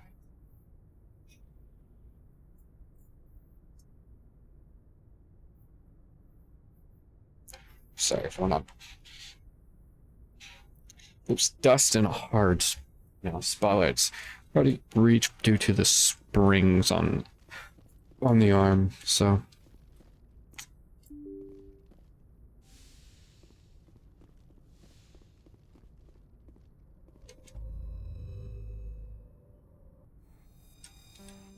Okay. Garen, I believe we go to Trishkova now. Yeah, we're gonna do Trishkova.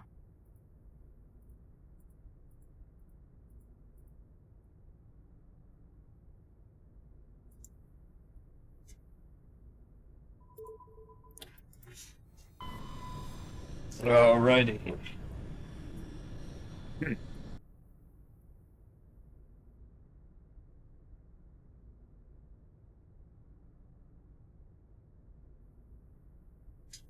Sorry about that, everyone. It appeared that I got some dust from that.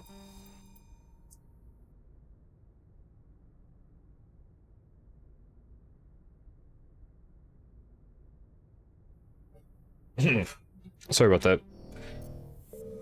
Here I got some of the dust from that little dusting down, breathed in my throat.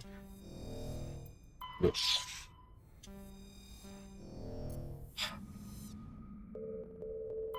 Yeah, so we have gotten all the resources.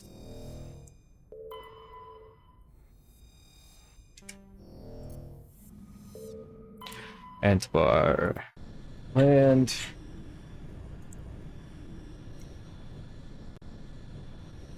I'm also going to say, everyone, this actually does. Doing this. Geth incursions actually, I just remembered, leads to Tally and the Geth. I believe that's what it's called. It's Tally and the Geth. Pretty much Geth data that actually plays off and has a effect with 2. Pressure.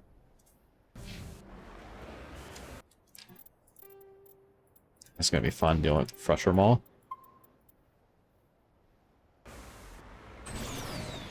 Alright.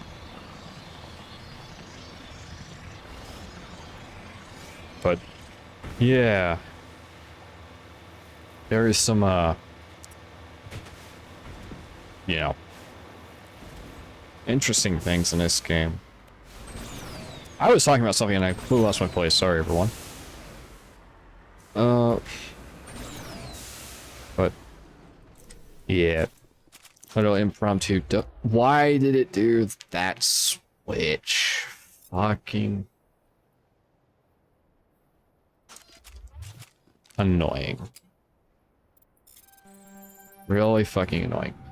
Like, that shit happens and it's like I can't do anything about it, but it's still gets the fuck out of me.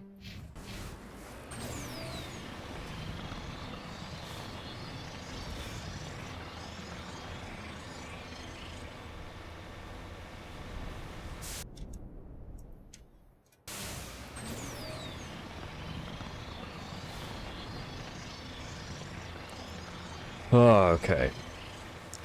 Trying to think of something I want to talk about. I want to talk about that at some point. I'm going to try to get soundproofing for this room when I redo this room. Because a good way to put it is, this room does need to be redone. And so I'm going to try to get some soundproofing to redo this room. No fucking guarantees, everyone, about that. Yeah, I can try my damnedest to get soundproofing, but there's no guarantee. Yeah, that's the worst part, is this room is pretty sound dampened already just from how it is.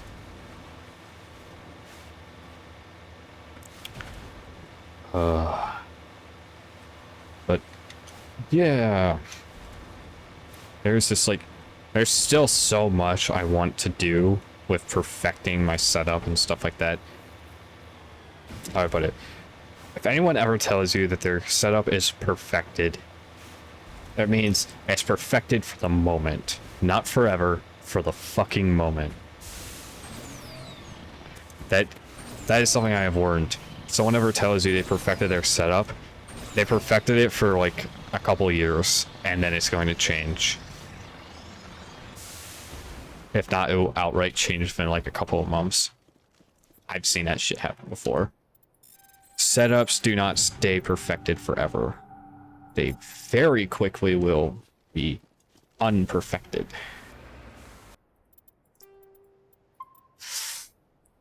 But yeah, I want to get some better lighting around here, stuff like that. Get a better camera to use.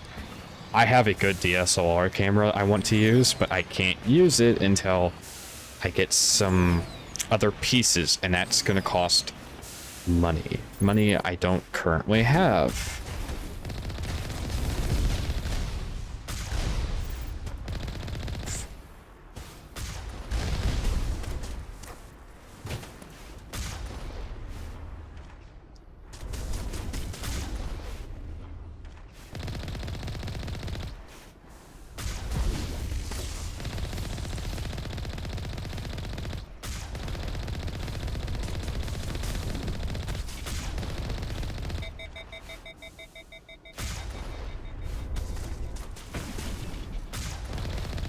Damn.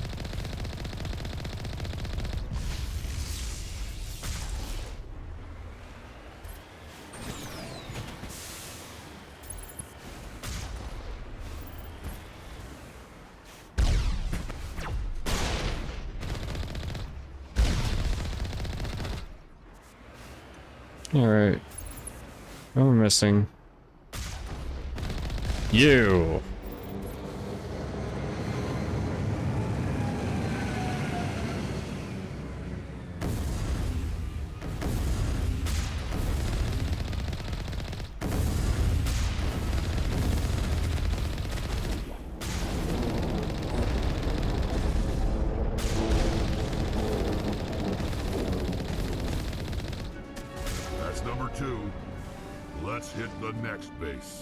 Yep, here we go. Alrighty. Medium armor, finally. Fuck yeah. There we go. First aid. Rex.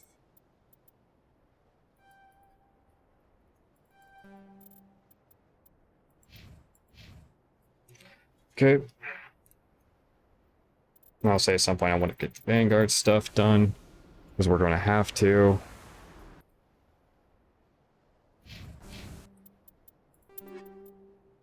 Tungsten, yeah. Shit about that.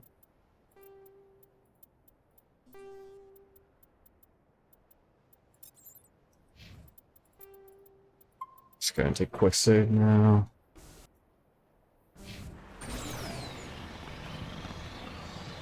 But yeah, like I was saying, this room is one of those that I want to work on it. I want to make it better.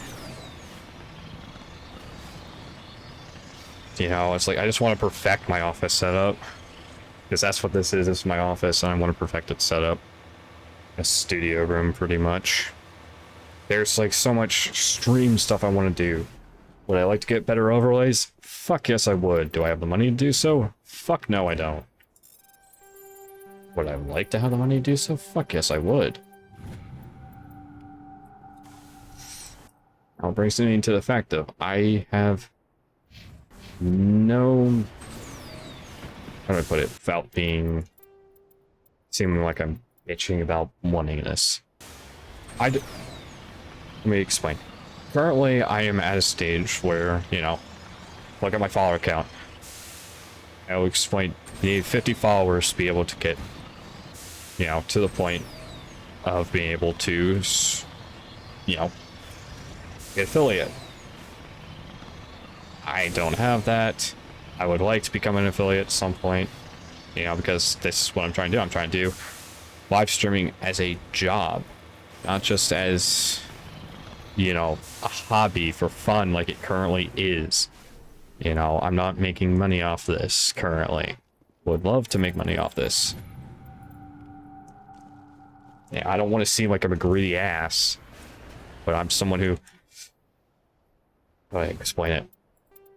I take care of my father, who he's at that age where he's starting to develop memory problems. He needs someone to stay with him and take, you know, help him throughout the day. That is what I do. You know, this is why I pretty much state that sometimes the stream's going to get interrupted, and, you know, ain't much I'm going to be able to do about it, because at times I'm going to have to just leave to be able to go and help my father with stuff.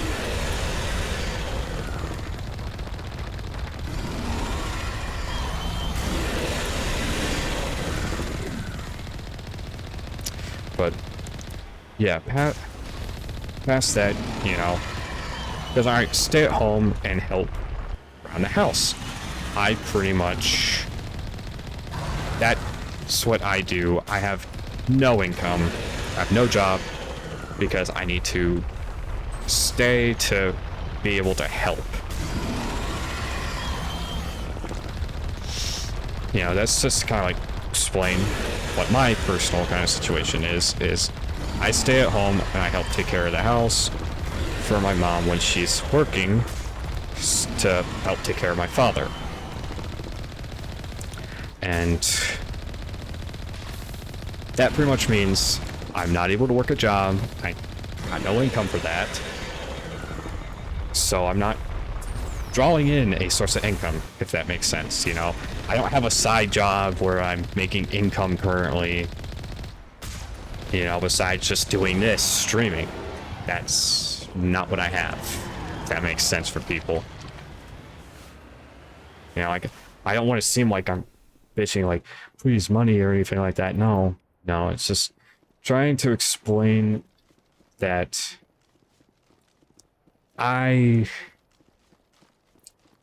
now, I don't know how to explain it without coming, you know, across as potentially entitled or anything like that. It's not what I'm trying to do. I'm trying to just explain my own situation. But yeah, past that, there's not much I can really, you know, do to be able to work. I could potentially get a work from home job. That would cut down on streaming, but it also cuts down on how much I'm able to do around the house. You know? It's like, the honest truth is, streaming, at least I can step away for like 20 minutes if need be. And a lot of you guys probably wouldn't be happy about it, but you would at least understand. Real job. Yeah, real job. A non-work from home job. Like, even like work from home jobs that aren't, you know, the type or how do I explain it? Those sorts of jobs that where you're working from home, you still got to clock in, clock out, that sort of stuff. It's hard to explain. You know, it's hard to explain my thought process. But just know that I'm not like begging for handouts or anything like that. It's just I'm explaining I'm a broke motherfucker. I have no job to be able to pull in income. You know, my family pulls in my father's retirement and what money my mom makes from working. Commander, urgent message from Alliance Command coming in. I'll patch it through. Shepard, This is Admiral Hackett from Alliance Command. We've got a situation This where Luna. you're the only one that can handle it. What do you need, Admiral? There's an Alliance training Yes, where this we is test Luna. weapons and technology and live fire simulations. One of the VIs we use to simulate enemy tactics in the drills is no longer responding to our override commands. It's gone rogue. Are you telling me this computer is thinking on its own? We're not stupid, Shepard. This is a virtual intelligence, not a true AI. It's not self-aware, and it can't access any external systems. We didn't do anything illegal here. Virtual intelligence support is critical to our military success. VIs process thousands of status reports and react in nanoseconds. No human can do that. We need you to fight your way through the training ground of the VI core and manually disable it. Can't you disable it remotely? Our fail-safes aren't responding. The VI operates on a closed network. It can't affect any external systems, but we don't have any direct access to its processes. We could bomb it from orbit, but the damage to the facility would be catastrophic. We'd prefer to have someone shut down the core. Someone like you. I know Spectres answer the Council, but you're still human. You're still part of the Alliance military, and right now we need you. The VI controls all the facility's weapons, drones, and Oh, yes. Luna. Luna VI. Okay, I believe this is UNC Rogue VI is what that one is. Let me just quickly scan this system, because I have to take another break really quick, everyone. I gotta use the bathroom. Gotta have a pee break. But yeah. Alright. See you all in a minute, and I'll get back to what I was discussing then.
Alrighty, everyone. Back. Sorry about that. Had to use the bathroom pretty bad. Alright. So I wanted to quickly just kind of state.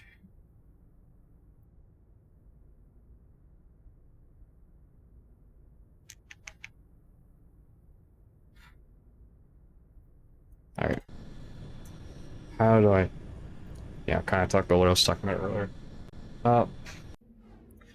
My situation is sort of like, yeah, I just draw in no income for streaming, so currently I'm doing this for free, so if you enjoy this, hey, give it a follow.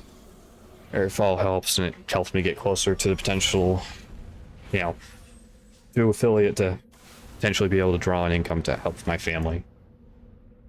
You know, it's like, I ain't trying to guilt trip no one or anything like that, I just want to be able to pitch in for my family, if that makes sense. I'm sure some of you guys probably like, well, get a job anyways, can't you? My father is at that mental state where he can't be trusted to be by himself. We can't afford to have anyone be with him. I'm sure some of you are like, well, if you get a job, you'll be able to afford it. No, not with the income around here. Can't. Jobs don't pay enough around here, typically. That's the worst part. You know, it's the Midwest. Midwest really just doesn't give a shit about paying you enough to survive. Especially since my city is one of those where everyone in the fucking world is suddenly moving to it. And I once noticed, hey, this city's cheap as fuck, let's move to it. And now the city is no longer cheap. And those of us who are native to the city, who grew up here, can no longer afford to live here. You know, it's like, even if I bought to buy a house, houses have gone up by over $200,000 in the last 3 to 5 years. And some of you are probably like, well, that's not too bad, potentially. But, you know, it's like, that's rough as hell, that increase. Because it used to be like cheap as fuck to buy houses around this city. And then everyone out of town moved here. And suddenly it was no longer possible to buy houses here. Anybody buying houses here are rich fucks, typically from somewhere else.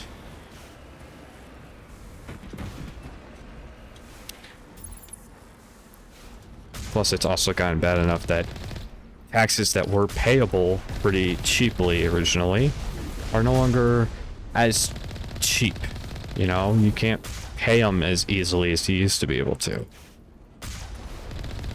Like, everything's increased. You know, power, electricity costs, every fucking thing costs way, way more than it used to.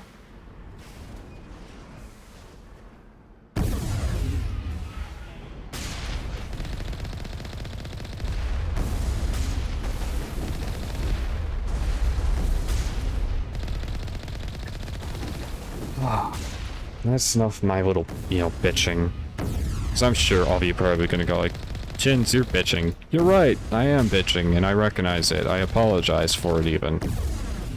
I'm just salty that everyone moved here and suddenly, you know, people like me and my friends who grew up here can no longer fucking afford to live here, and we're having to move to towns outside of this city.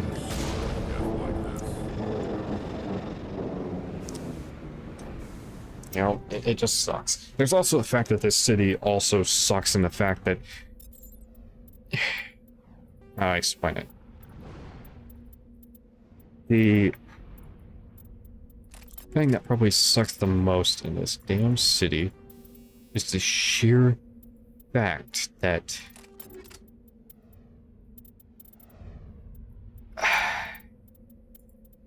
trying to figure out how to explain it.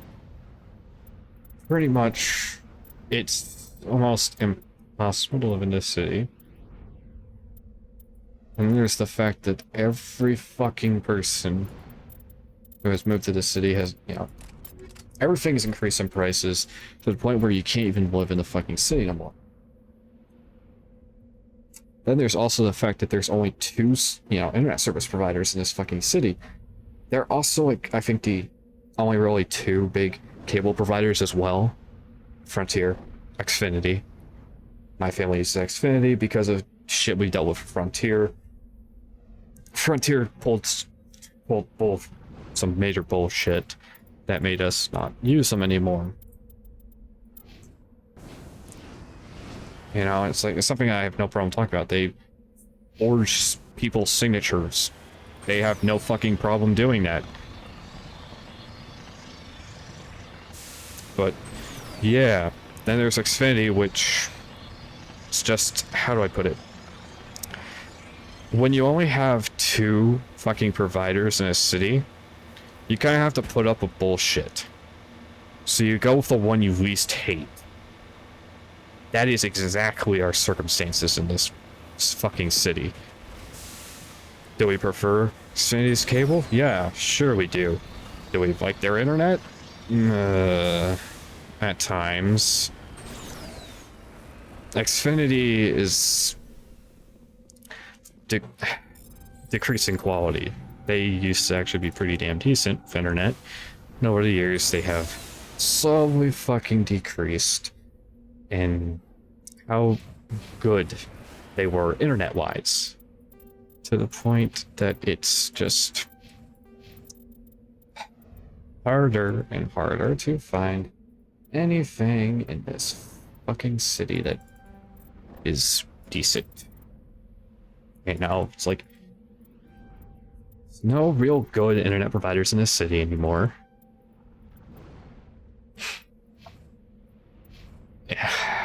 I don't know how to explain it.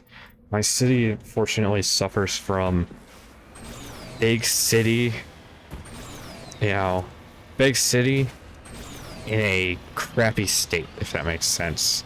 You know, don't get me wrong, this city is growing, and that's fabulous that it's growing, but at the same fucking time, it sucks so horribly because all of that growth just ends up meaning those who are already here, if they're not, you know, in a good position, they're fucked. You know, it's like, I remember neighborhoods that were better years ago have started, like, declining. And there are ones that were horrible years ago has started increasing. You know, like, how do I put it? My neighborhood was considered to be a decent one years ago. Yet part of it has declined so badly that, you know, as what one of my friends said, they could walk around the neighborhood and they would find bad stuff. You know, they would find fuse needles, stuff like that, just flying around. You know, and you had people doing, this was part of the worst thing, plus this school here, supposedly, now according to my friend who supposedly saw this, saw a group of people doing drugs on the school playground. This was an elementary school. So that kind of tells you how kind of crappy it was. It's better than it was a couple years ago, but it's still not in the state it was like 20 years ago. That's the sad part, is it was actually a decent state back, you know, it was decent back then.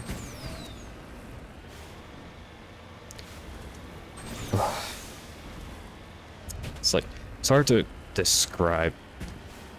Oh, you know what I just thought about bitching about? The fact that my house is such that our HVAC system, we have a one-story house, HVAC system built into the fucking slab. It's built into the fucking slab. Do you know what is hard to do when your HVAC's built into the slab? Replace it. So you can't exactly, you can upgrade the furnace, you can upgrade the AC portion, but you can't upgrade the vent system, you can't upgrade the, you know, the venting and all that you can't upgrade. So the horrible thing about that is you can only improve it so far without having to break the slab and redo the fucking slab because of the way HVAC was run when this house was built. Yeah. That's, annoying as fuck. People wonder, why do you have so many fans? Because I live in a house where the HVAC was not built for a modern house. It was built for a house years ago, which, you know, at that time they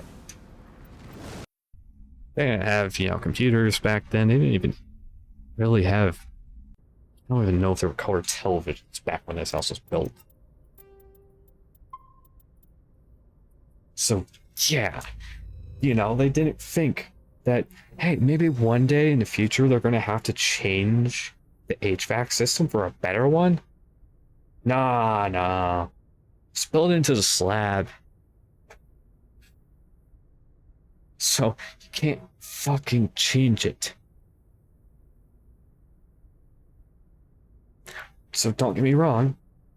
HVAC, you know, the HVAC kind of, I don't know what the fuck you call those damn things. The vents, pretty much. I guess what you call it, the vent system or whatever. They're not bad. They're not in bad condition or anything like that. They're in reasonably good condition. It's just the sheer fucking fact that you can't replace them. They're not even able to even make any modifications to them. So like re-sleeving or anything like that. Because I know there was like something where you could push entirely through the vent system and kind of like re-sleeve from the inside or something like that to make it more efficient. Can't do that because guess what? You can't access the fucking ventilation because it's all under a slab. There is no point where you could start that. I think you're all realizing just how bad it is now. I think like the only portion you could probably access would be the air intake. And that, you know, it's like, that is from the roof. That's probably the only portion you can access. Even then, it's still fucking horrid. You know, guys, so there are some serious things here that just piss me off. Okay, I don't think I updated for... Oh, no, I did not. I believe it be... You're that sheet. Let me go ahead. Just to hit that sheet now. No reason not to. Alright. But yeah, when you live in an old house, like, I'm sure everyone who's lived in an old house can tell you this. Old houses have old problems. Like, let's put it like this. Doors are a really weird size. Toilet bowl is in a circumference that is not really done very commonly anymore. Which makes finding toilet seats for a bitch. Trying to find perfectly round rather than oblong, like what is now kind of standard. Say, bitch. Let's see. Then there's, let's talk about the pipes and how they're fucked up. Yeah, we had to have, we did our like bathtub, and then our water heater died, and we had to get a new one. Oh, let's not mention the fact that new water heaters are bigger than the old ones, so they had to cut a fucking hole in the wall to be able to get a water heater in. Inside of a water heater furnace, they had to cut a hole into the wall for it. So there's the door into the room with the water heater and furnace. So furnace room. There is a folding door, and next to it is a fucking hole that was cut into it to allow them to be able to get into said furnace room. The laundry room, modern laundry, modern washer and dryers are a whole lot fucking bigger than what they had back in the day. So it's like seriously too fucking small for what is a modern laundry room is, you know, you open the fucking laundry, you know, whether it's a washer or dryer, and you you pretty much take all the space, and there's like, you have an open door, and it's like, you can't get out, because there's not even a gap between the wall and the door for it. That's how fucking bad. There is absolutely no fucking room in there. I know some people are kind of going, it's like, Jins, I don't give a shit about this. You're right. I apologize. But I want to explain how annoying this shit is structured. Let's not talk about how it's impossible to find a fucking stud in the wall. He has a stud finder. Stud finder says, hey, there's a stud here. And we got drill holes in this room that go into the fucking living room. You know, there are drill holes in between my wall and the living room wall. Because the fucking things, you know, stud finder said there was a stud there. We drilled up and down. There ain't no fucking stud there. Now, we know that there are studs in the walls. Yeah, there seem to be. But our walls are also hollow. No fucking insulation. That's something that be said. Interior walls have no insulation. That's a hell of a thing. Imagine having a house, imagine a house being built modern day with no fucking insulation in between interior walls. Oh my god, that would be horrendous. You know, I can't even think of any modern house I've ever heard of built within the last 20 years that doesn't kind of do that in the, in the US. Because I know here in Indiana, it's not very common to do that anymore. You know, you've got to have the insulation for hot summers and cold winters. Because yes, when you live in Indiana, there's like a 2-month period when you're, everything's perfectly nice and all that. And then there is a not so insubstantial period of either too hot or too fucking cold. You know, it really is like that. You're either too hot, too cold, or just right for like 2 months. You know, the best temperature for 2 months, then you're either freezing your ass off or too fucking hot. Especially in a house this old. Ugh. Oh yeah, it's this one.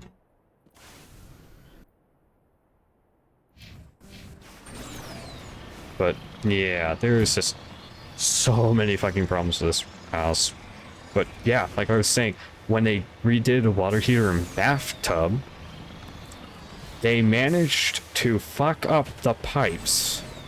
Don't ask me how the pipes got fucked up, but they did. And now it is very common that we have to keep a fucking bucket below a pipe because it spits out water.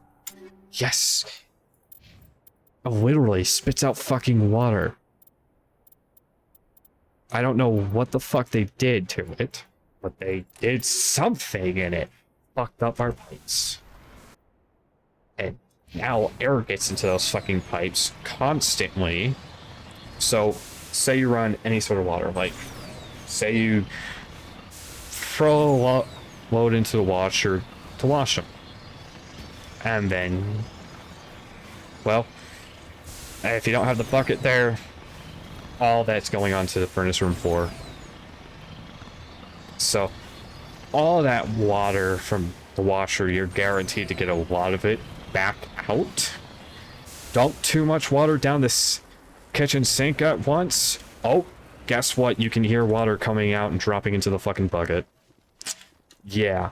Too much water goes through the pipes and suddenly it's spewing out of this pipe. I seriously don't know why the fuck they did the pipes the way they did them. They did them that way. Do I want to get them fixed? Yes. Do I have the money? No. That's the problem. See, even our windows are fucked. And we have windows that are like missing pieces, they're broken, shit like that, and it's just like the frames, I should state. You know, frames are missing a piece here or there, and it's just like, why is this like kind of pivotal to keeping the house insulated piece fucking missing? Because we had, if you ever go to the DIY, you know, like why did you do this? You know, DIY, DIWHY, why? Yeah. I swear, the guy who, we had a, pretty much, as was explained to me, the house was flipped, pretty much. You know, guy bought up the house, and he flipped it. He did a renovation, and he flipped the house. But the guy who flipped the house was one of those who did not know what the fuck he was doing type guys. So, countertops, cheap as fuck. One of, like, back of an island where your feet hit, oh, that's just plywood, straight up. Like, he just put plywood there. And then, you know, kind of like painted it or whatever to mask the fact that it was plywood. It's still easy to fucking see that it's plywood. And like I said, countertops are cheap. They're durable, but they're cheap, and you can look and even feel that they're cheap. So, yeah. Of course, we have a, you know, mantle in our living room. As I was told this story of my parents were doing the final walkthrough after having bought the house, and the guy was trying to take the mantle off the wall and take it back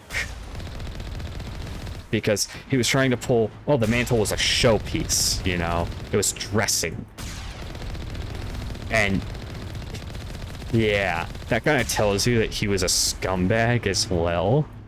He was the sort of guy, it's like, you wanted the money. You didn't give a shit about anything. You didn't care if you had a good reputation. I thought one of these outposts would be a major base of operations. Hold on. This receiver's picking up some kind of transmission. Based on the signal strength, I say it's coming from inside this star cluster. The main Geth base. Use the signal to lock onto its location and go take it out. Yeah, there we go. Alright. But, yeah, he was a shitty guy, this guy. He tried to do that sort of shit, and it's just like... I remember my father had to get the real estate agent, you know, because the agent was right there, and him and the agent had to have a conversation with the man about how it's not very, not very right or legal for him to just, take the fucking mantle, because the mantle was part of the, you know, if you screw something into the wall, and you try taking it out after having sold the place, you're not getting that back. That's sold as part of the house, you know? If you didn't want to sell it, shouldn't have screwed in, you know. You should have taken it down before listing the house, pretty much. Yeah. This guy was just, horrible. There's, you could see a sloppy paint job in my parents' bedroom.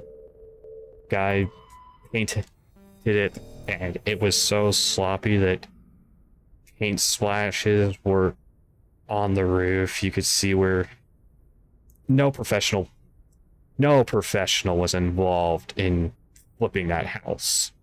This was a guy who bought the house and flipped it because he could. And there was no professional involved. I've talked about the fact that this room is on 2 different fucking breakers from the fuse box. One side of the room is on what my, wall back there is on the fuse breaker with the living room. Okay, kind of makes sense, but whatever. And then the wall behind the camera that I'm pointing at currently, since I'm pointing at you guys, camera, behind the camera, that wall is on a different fuse, and it is on our furnace room fuse. So the furnace room, laundry room fuse also has the back wall of my office on it. You know, it has a like front wall of the office, which is, you know, the living room office wall. So it's like, tell me how the fuck one side of the wall is on one fuse and the other side's on a different fucking fuse? How the hell do you do that? Because that's really fucking unique. You know, that I understand it's possible, but it's like, tell me how the fuck you were able to have the opposite wall be on the same fuse as the other side of the other wall, of the opposite wall. That, you know, you get my point. Like, how the fuck do you do that? Like, you split it like that. How the hell do you do that? That's... what the fuck? You know, it's like, how the fuck did you do that? I'm amazed and terrified. Because I swear, like... I remember, like, we had to... my parents told me, it was like, yeah, we had to update shit because, you know, stuff that should have been fucking done by this, you know, should have been done before it was sold, wasn't done. Because technically it could, you know, grandfather clause. And if people, I'm sure people understand what a grandfather clause is. You know, it was already there, so it's grandfathered in. Yeah, we had to change certain electrical outlets because they were too close to water, so they were supposed to have like their own kind of like fuse thing to prevent them from like causing major problems, if that makes sense. And they weren't. And so like they had to have an electrician come out. They had to, I think redid a lot of shit because they had to. But yeah, we have like dead switches, shit like that. Like we literally had a light, like I remember my original light switch in here broke to the point that it was like, it was loose as fuck. And it was like problematic because that's pretty much a broken switch. And I remember they were going, my dad was switching it out. And my father was an idiot. This is something I'm going to say. Do not do. Get a licensed professional to do this. Or, if you're doing this yourself, be smart. Turn off power to the house. You know, go to the fuse box, turn off power. My father, you know, thought, it should be simple enough to switch out without turning off power. He blew a fuse and almost hurt himself. And my father admitted, like, yes, I was an idiot. You know, he admitted, oh, he was an idiot. He admitted it. He admitted how stupid he was. And he said, don't do that. Don't do what I did. From now on, turn off fuses when you work on... We'll turn off fuses when we do electrical work. So remember this. Turn off fuses when you're doing electrical work, because my father almost electrocuted himself from a massery of thinking he could, you know, change a light switch without turning off the fuse. But I believe that light switch was also, like, upside down, potentially. Weird shit. But, yeah, there was that problem. And then there was the lamp back there behind me was on a... It's... the electrical outlet it's plugged into was the sort that when plugging in something, it was the sort that would spark. That's a bad sign. When that happens, that pretty much means you need to replace that electrical outlet. You know, you need to do stuff, replace the electrical outlet, and get it dealt with. See, I didn't know that at first. And I was scared of that thing because it would spark. I eventually told my parents and they just went, why the fuck didn't you tell us sooner? That's something super serious. And my response was, I didn't realize how serious it was. I didn't know I was supposed to say something. I just thought that was like a quirk, a normal quirk of it. No, it's not. You know, it was a problem like But yeah. So, just a reminder for everyone. If your electrical outlet sparks at you, replace it. Call in, what are you calling, a licensed electrician to do it for you, or you do it yourself. If you do it yourself, be very careful. I recommend calling in a professional licensed electrician for it. But yeah. So, I'll explain. When it comes to DIY work, or work around the house, always get a licensed professional to do it. Don't do it yourself. Have a licensed professional do it. Because if you don't have a licensed professional do it, more likely you're going to potentially cause a problem. Also, be very careful about, who you choose and all that. Try to do a bunch of stuff. I'll give you advice. I always, this is advice you see in like a lot of shows that, help with people who got screwed by bad contractors or stuff like that. Always see the permits. Tell them they need to have the permits. They need the window, permit in the window, stuff like that. You want to see the permits. If they say, well, you need to get the permit yourself. Nope, they're not legit. Not trustworthy. If they can get the permits themselves. It's one of those kind of problems that not a lot of people think about is,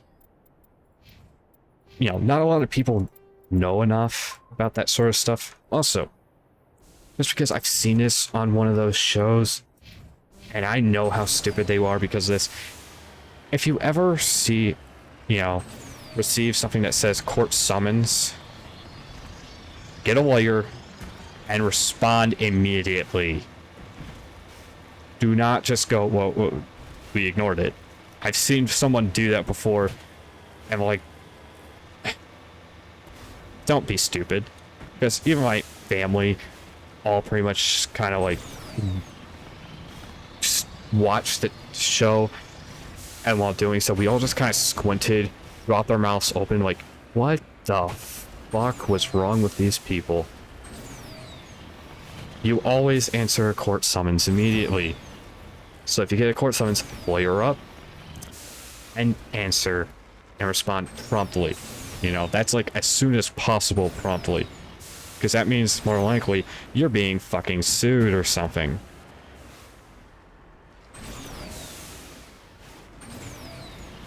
Alright. Sorry everyone, I'm kind of, today's like Jin's rant day. Jin is ranting like fuck today. I'm just not feeling great, I guess, so I'm ranting a lot. I think what's going on is Jin's in a lot of pain, so he's ranting like fucking wild today.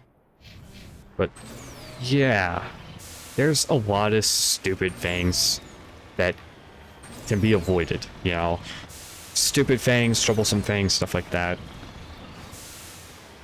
It's like one of those things, like I see people worry, who buy new construction go, well, it's new construction, it's not going to have a problem. You're right, typically new construction does not have a problem. But that doesn't mean that there aren't going to be problems, because guess what? There are going to be people who cut corners, shit like that. So, yeah, be wary of that. Do your, do your inspections, do your walkthroughs. And yes, if you decide to have someone inspect the house, don't feel guilty of it.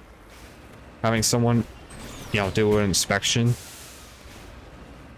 And if you find a problem in that phase where you're having someone do the inspection before you bought the house or anything like that, that becomes the homeowner's problem. Also, if you're selling a house and there's a problem with it and you don't tell people, that is a very scummy thing to do, and a lot of times can be even straight up out illegal. So if you know there's a problem, fix it yourself. Don't pass the buck. Okay? That's a scummy thing to do, and while it can technically be legal at times to do that, Don't fucking do it. It's scummy as fuck.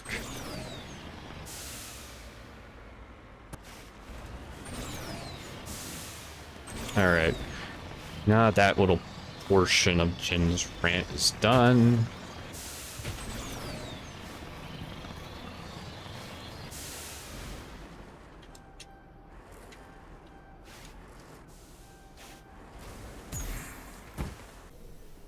There we go. But yeah, sorry people. I take that sort of stuff seriously, if that makes sense. Because I live in a house where that sort of shit has happened. And it's just like, don't pass the buck. Don't be a dick. If you're going to, like, say, renovate a house and then sell it, if you're going to flip it, try to take care of, you know, don't be a scumbag. Because that's the honest truth. Just don't be a scumbag when you're dealing with shit like that. Because the amount of times I see a scumbag do this shit is too fucking common. Especially in the US. I don't know what it is. But there is way too many people who do scumbag shit like that. But, yeah, pretty much. I guess today's stuff is Jin's ranting about shit, trying to also be helpful and give good warnings to people. You know, I care about my audience. I care about you guys watching. I want you to stay safe, healthy, you know. I don't want you to have to deal with this sort of shit. Because I've had to deal with this kind of shit before.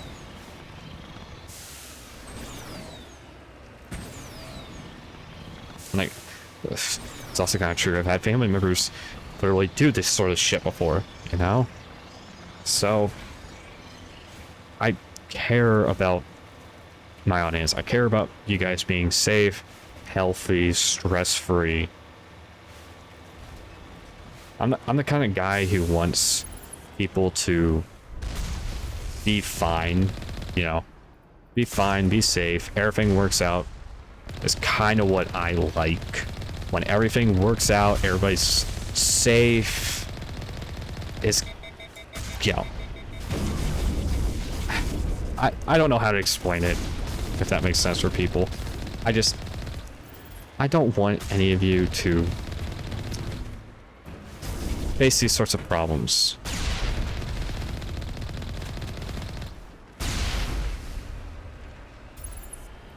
Alright. Let's just deal with these Colossus now. Yeah. I'm also going to state, doing your research goes for a lot of stuff. So, if you're thinking of, like, doing anything, do your research. You know, it's some of the, like, most important shit you can do, is doing your research. Alright.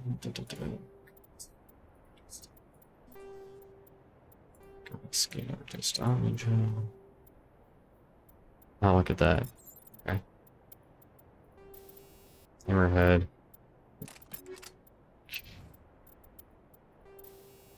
Chemical. Proton. I'm half tempted. Incendiary. Give him better.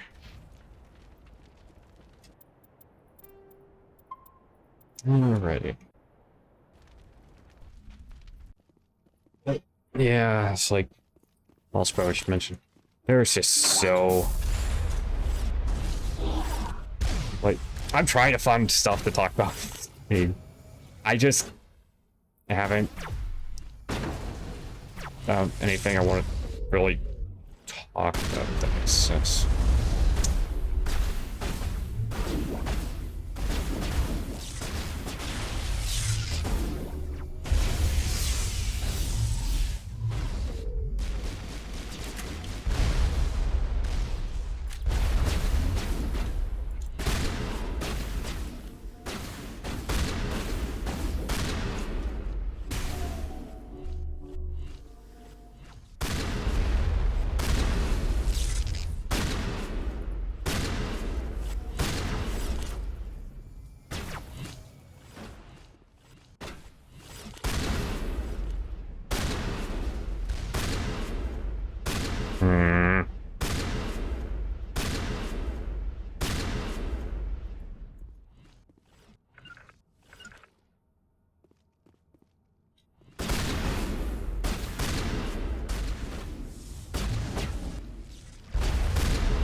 Dick.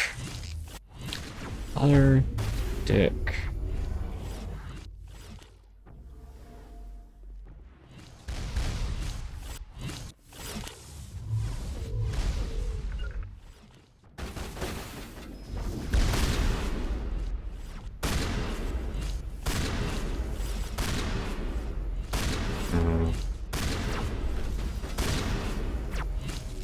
I'm ready. Fuck it.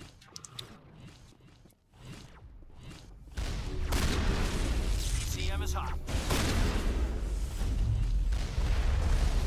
Yeah, just trying to get my guys up.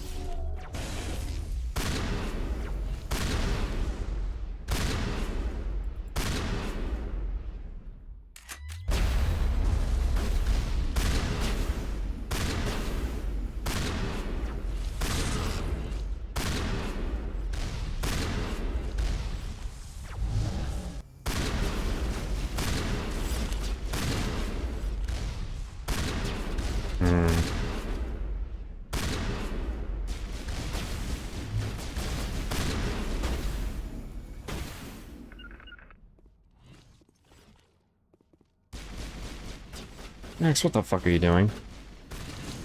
There we go.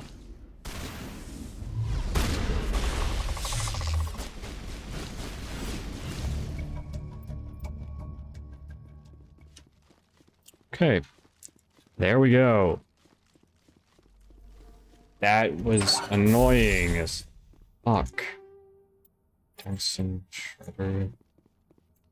That's nice. Download data. There we go.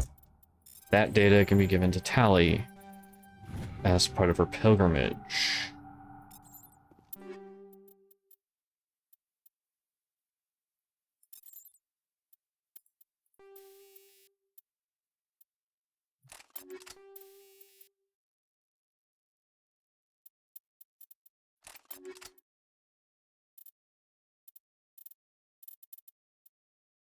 Down 5, so it's not really a worry. Scimitar 5 better than Tornado 4. Okay.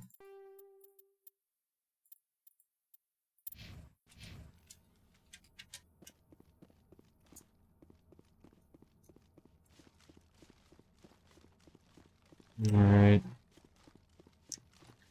I realized I probably was not, I did not read all some of that stuff. Oops. Oh well. It's not too big of a problem. Why the fuck was I thinking there was something up here? There's not. I don't know why I was. Probably because there have been guys up here, that's probably why. Oh, whatever.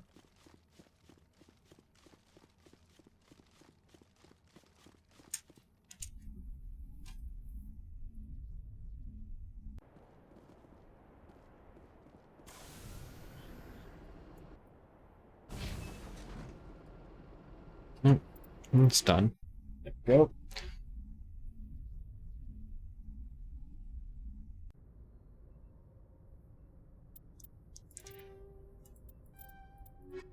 Tallying the gap, there we go.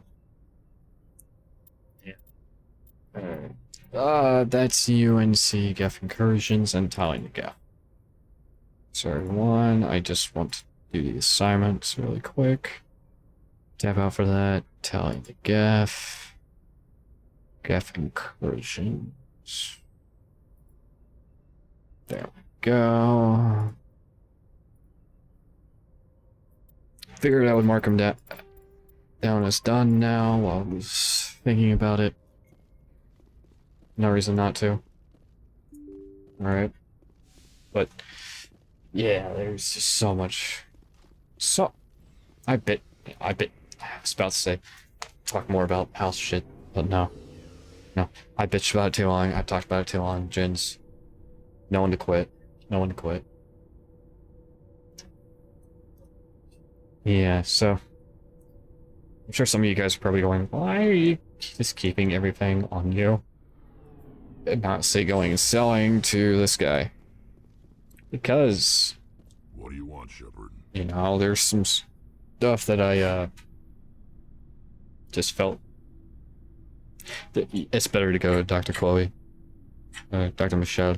Yeah, I'll call her Michelle, however you say her name. It's better to go to her at the med clinic because you get a discount with her and she will buy her stuff more than any other merchant will, so. Why did you become a mercenary? Lots of reasons. Yes. Such as? Such as, I needed to get out of our system. I needed to eat. I needed to survive. Why not stay and help your people? I tried to help. That's why I had to leave. What happened? I was betrayed. I was head of a small tribe. We were trying to restore order after the war, but the other tribes were against us. They followed Jared, one of the few warlords who survived the war with the Turians. But he was old, and so were his ideas. He wanted to continue the war. He wanted us to fight. Turians, Solarians, each other. It didn't matter who, as long as we were fighting. What about you? What did you want? I just wanted Jared to shut up, to stop his ranting. I wanted him to stop leading the tribes astray. But he couldn't understand how much things had changed. We didn't have the numbers to go to war. Even if we did, the genophage made sure we couldn't replenish our numbers fast enough. I told them all to forget about war. We needed to focus on breeding, at least for one generation. And for a while, we were getting through. Some of the tribes started coming around. I take it the warlord didn't appreciate that. No, he didn't. He arranged a crush with the tribes, a meeting on neutral ground. He wanted to talk. We met at the Hollows, near the graves of our ancestors. The skulls of our dead laid bare to remind us where we come from, and where we all go. It's as sacred as any Krogan place can be. Violence is forbidden. And you went. To me, you must have suspected as much. I did. But when your father invites you to a crush, well, there are some laws that even we hold sacred. Your father? Really? Jared was your father? He was. Until that day. We talked. But we didn't get anywhere. When it was clear that I wouldn't join him, he gave the signal. His men leapt from the graves of our ancestors like Krogan undead. The few that were loyal to me died quickly. I escaped with my life, but not before I sank my dagger deep into my father's chest. That is why I left, and that's why I'll never go back. You must have family other than your father. Don't you miss them? No. Now that I have my family's armor again, there's nothing left for me. I see. Shepard. There should be something to talk about with Garrus after we talk to Tally. Shepard, I need to talk to you. It's important. Of course. You know the data you took from those Geth control nodes? The information you uploaded to Alliance Control? I want a copy of it. I understand. Data back to the migrant fleet. Those files have information that could be vital to our sorry about efforts that, to everyone. understand the Geth. Yeah. It could be the key to helping us reclaim our homeworld.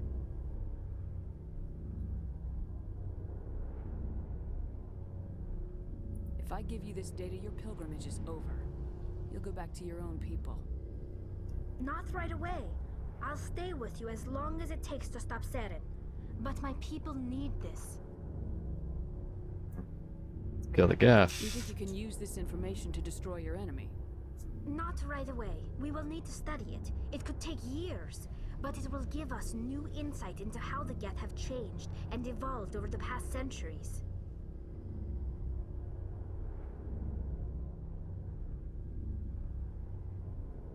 Sorry about that, everyone. Go ahead, make a copy.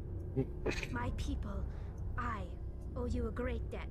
One I can never repay. The only thing I can offer in return is what you already have. My solemn promise to stay with you until Saren and his Geth armies are defeated. Good. I never wanted anything more. Thank you, Shepard. There we go. Shepard, I'm glad you're here. Good to see you smiling again, so to speak. I'm sleeping much better now. I guess I'm getting used to how quiet your ship is. But I don't want this to get in the way of our mission, Shepard. First, we stop Saren. Then I'll worry about my own problems. Let's go for all this, because I don't remember if I have. Resources are scarce, and we are constantly on the move. Everything we do must in some way contribute to the continuation of the migrant fleet.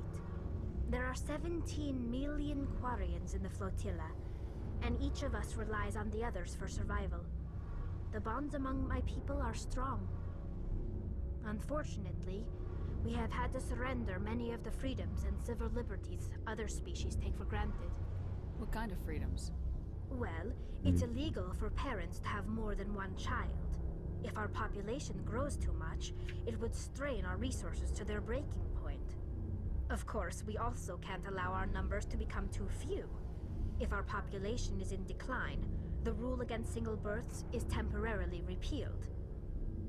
In extreme cases of population decline, incentives are even offered to encourage multiple births, though the Conclave hasn't had to take such measures in nearly a century. That's your government. The Conclave is our civilian branch of government. Each ship can elect a representative to serve on the Conclave and make decisions that affect the fleet as a whole. On matters that affect an individual ship, however, the captain has the final say. It's a tradition that dates back to the early days, when the fleet was governed by martial law. Fortunately, most captains nowadays are smart enough to have an elected council from their crew to give them advice and guidance. So the ultimate power rests with elected officials? In practice, the Conclave and the respective council for each ship tend to set the rules that govern our daily lives. But in theory, we are still under military jurisdiction. The 5 top-ranking military officials in the fleet serve on the Admiralty Board. These 5 have the power to overrule any decision by the Conclave in case of emergency. To do so requires unanimous agreement among the Admiralty, and they can only do this once. After that, the entire board must resign their posts. It's a safeguard that served us well. In nearly 3 centuries, the Admiralty Board has only overruled the Conclave 4 times. Okay. I want to know more about the Geth. I doubt I can tell you anything you don't already know. It's been almost 3 centuries since Oh, they drove sorry their everyone. people into exile. I can't remember if I could ask all this stuff, so All I know I'm is just the going story for of their origins, making sure. what they were when we created them, and how they turned on us. I want to talk about something else. Like what? So I'm pretty sure I have asked about all this stuff already. Later. Yeah, seeing as how I got no new codex shit, I definitely already asked. Well, good to know. Saw Garrus, he should have. Good to see you. You've been with CSEC a while. Have you seen much action? Well, not as much as you, but yeah, I've seen some interesting things. Okay, yeah, we do have stuff. Anything in particular that stands out? I remember this Solarian geneticist. Here we go. Alright, this tells us about Dr. Salion. That case was a bit disturbing. What happened? Why were you investigating him? I was tasked with tracking black market trade on the Citadel. Most of it harmless, nothing I needed to pursue. But during the course of my investigation, I noticed an increase in the trade of body parts, organs mostly. We usually get a few of those, but not the numbers I was seeing. We weren't sure if there was a new black market lab or if some freak was harvesting organs from citizens. You've seen this before on the Citadel? Every so often, some lab sells unwanted parts through the black market, but they're not as bad as the psychos. I remember this one L-Corps diplomat we caught in my first year on the job. He was hacking people up and selling their organs. Had the station in a bit of a panic. But this case wasn't that clear-cut. Turns out there was more going on than we first realized. So how did you figure out what was happening? First, we got a hold of a sample and ran DNA tests. The weird thing was, was, the match led us to a Turian who was still alive and was very convinced he'd never lost his liver. After a bit of digging, I discovered this Turian worked briefly for Dr. Salion, the geneticist. So I went to his lab hoping to find evidence of cloned organ development, but there was nothing. No Salarian hearts, no Turian livers, not one Krogan testicle. You're kidding, right? Why would anyone want Krogan testicles? Some Krogan believe that testicle transplants can increase their virility, counteract the effects of the genophage. It doesn't work, but that doesn't stop them from buying. They'll pay up to 10,000 credits each. That's 40,000 for a full set. Somebody's making a killing out there. What'd you do about the geneticist? I brought in some of his employees for interrogation, to see if I could get them to talk. While I was interviewing one of them, I came across something suspicious. You mean threatening? Was that really necessary? Maybe, maybe not. Either way, it paid off. One of my detainees started bleeding profusely during the interview. We offered to patch him up, and he got frantic, freaked out. I ordered a full exam to find out what was going on. Our medics found incisions all over his body, some of them fresh. That was our big break. These people weren't just Dr. Salion's employees. They were test tubes. Walking, living test tubes. He was growing parts inside these people? Exactly. He cloned their organs right inside their own bodies. Then he harvested them and sold them off. Most of the victims were poor. He'd pay them each a small percentage of the sales, but only if the organs were good. Sometimes an organ wouldn't grow properly, so he'd just leave it in them. Most of them were a mess, but only on the inside, hidden so nobody could see it. I hope he got what he deserved. That's the worst part. We never caught him. Why not? What the hell happened? He ran, blew his lab, grabbed some of his employees, and headed for the nearest space dock. By the time I found out, his ship was already leaving. He threatened to kill his hostages if we tried to stop him. But you went after him anyway, right? I ordered Citadel Defense to shoot him down, but CSEC headquarters countermanded my order. They were worried about the hostages, worried about civilian casualties if the ship was destroyed so close to the Citadel. I told them those hostages were dead anyway. He just used them to make more organs, but they wouldn't listen. It's not worth the risk. You pursue the vessel and disable it. That's the best choice. They sent the military after him, but he got away just the same. Yes, they did. I went to Palin and told him what I thought of him and his policies. He said if I didn't like it, I could quit. Well, I almost did. All they had to do was disable that ship, stop him from running. Maybe the hostages die, maybe they don't, but at least we stopped the bastard responsible for it all. If you don't care about the fate of those hostages, then you're no better than he is. You're just a terrorist with a badge. Yeah, maybe you're right. It doesn't make it any easier, but I see your point. Just wish I could have stopped him. That's all. Do you have any idea what happened to Dr. Salion? I sent out feelers from time to time, hoping to find something. I thought I'd found him a while back. He changed ships and changed his name to Dr. Hart, his idea of a joke, I guess. I told the military, but they weren't convinced it was him. I got the transponder frequency for his new ship, but I just can't get anyone to check it out. I'll check out the coordinates when I get a chance. I was hoping you'd say that. But Commander, take me with you when you go. If it's Salion, I want to be there when you find him. Okay, there we go. There's that.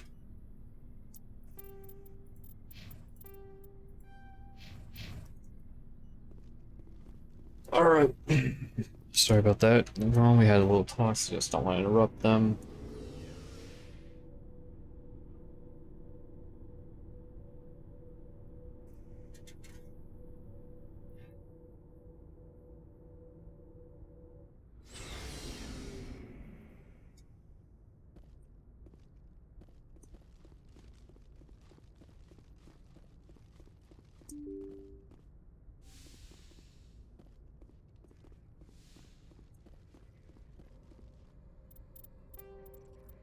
Make sure we just get saved after all that conversation. Message from Admiral Hackett, Commander. Patching it through. We just received your report. Looks like this Okay. Geth incursion was bigger than we thought. They were probably preparing for a major offensive in the system. We're increasing patrols in the Armstrong cluster to make sure they can't establish another foothold in the region. Nice job, Shepard. You saved a lot of human lives on this mission. Hack it out. There we go. There's that.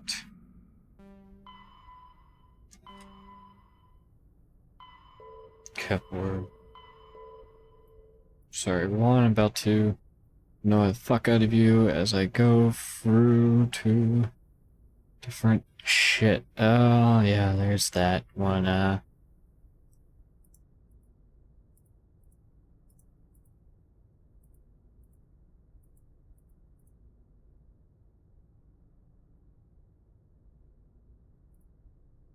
Okay. Oh, we're doing things in kind of alphabetical order. Anakin Beta. No, we're not going to Pharos. We're just scanning the system. Pharos is in. That's all.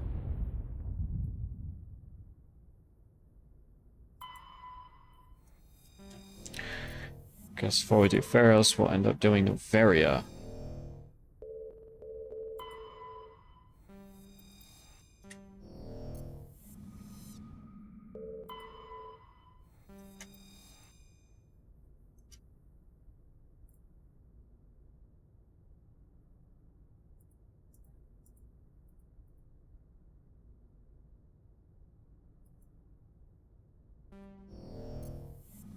Yeah, I did collect that. Yes. Good. Alright.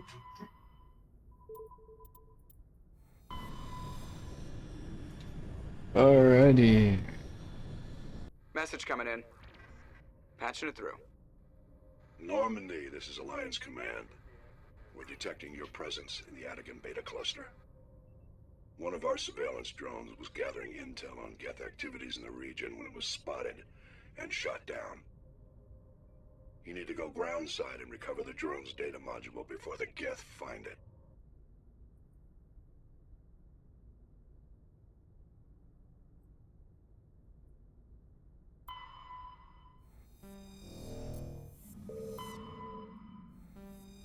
Go. There we go. Ah, yes. I'm sure everyone knows this hijack planet. It's the hijack planet. Everyone who knows hijack planet knows how fucking annoying this one is to do.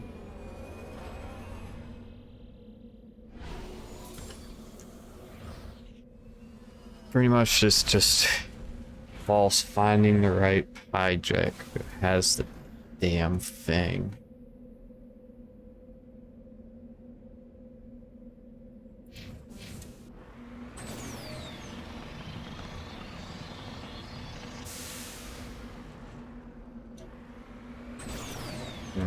Sorry about that. I noticed the stream was starting to lag a bit. At least it was lagging a bit on my end. OBS, why are you lagging like that?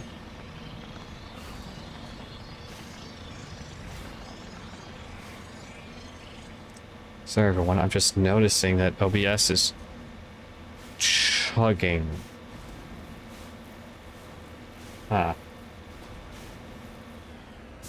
I guess that's one of the downsides to it, is it appears to be moving me at such speed that it's causing it to lag OBS. It's not what I was trying to do. I was trying to get this.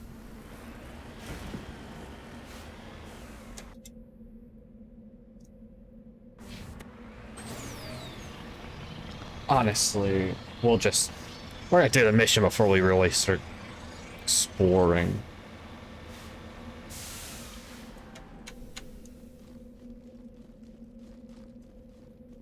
This is the surveillance drone, but where's the data module?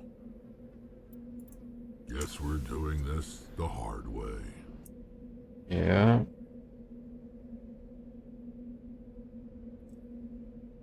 I believe it's this one there.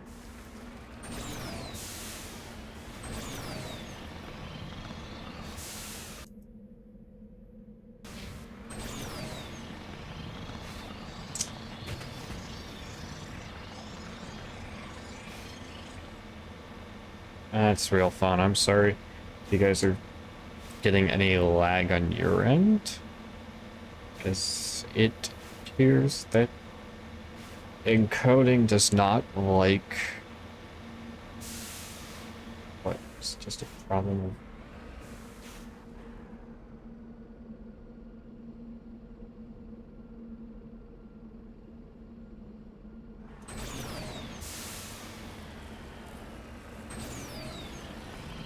No, I don't know what the hell's going on with OBS, everyone. Apologize. Yeah. I did select the right one. Yeah, I apologize for a slight lag. There appears to be an encoding lag, and there doesn't seem to be anything I can do about it.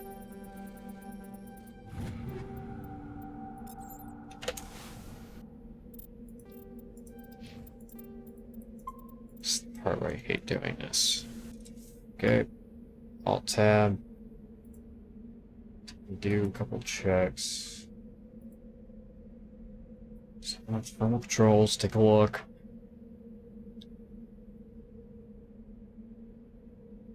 Okay. I'm pretty sure you should not be going.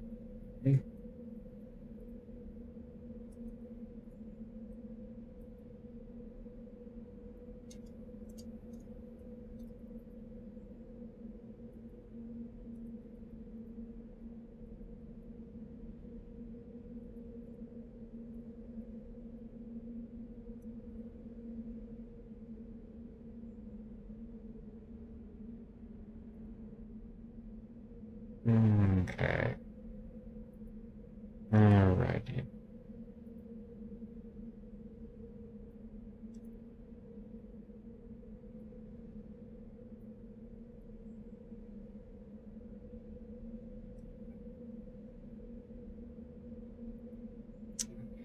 Sorry, everyone. Just... Since everything's chugging, I'm just making sure it's not... How did I put it? The, GPU is causing the problem.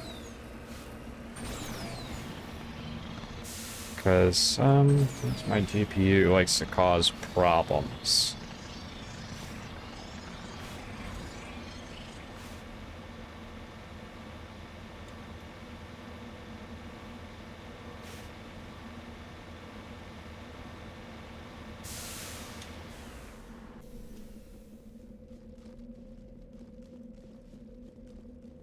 Here, let me show off. See, it doesn't have a module. One of the things you can do is that. Save. Yeah, that module shit is annoying. I know you fuckers, and I know module's not in here. Come on, let's go.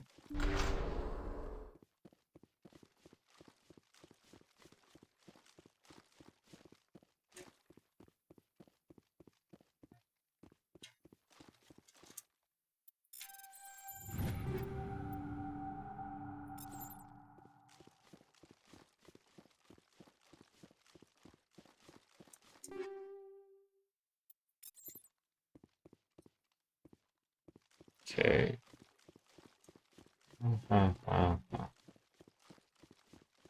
Just make sure that there's... I seriously fucking hate Space Hijack.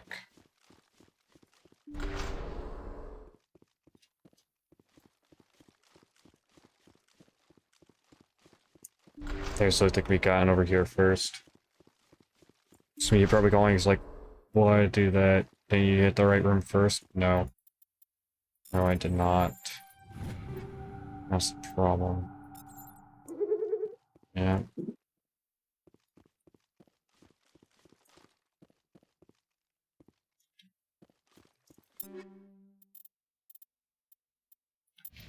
Rex. Yeah, give him the Thunder 6.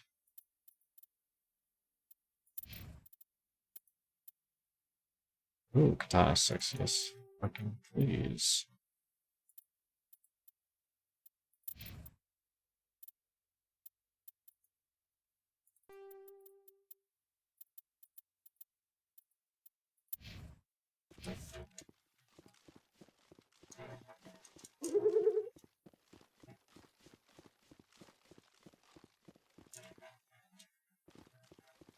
Yeah. Let me grab this crate first. There we go. He dropped the data module. It's a There we go. Just check the blue wire. Yeah, it's a better one. Yeah, it's The miracle the data module's still intact. Joker can transmit this info to Alliance Command. You leave and guess what, Gaff?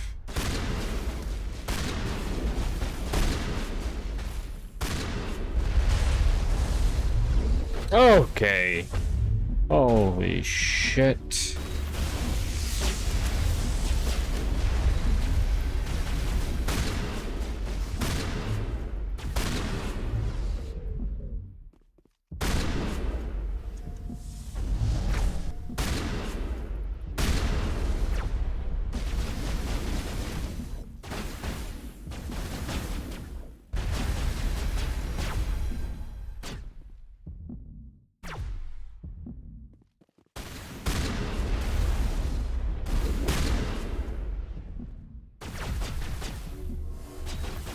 All honesty.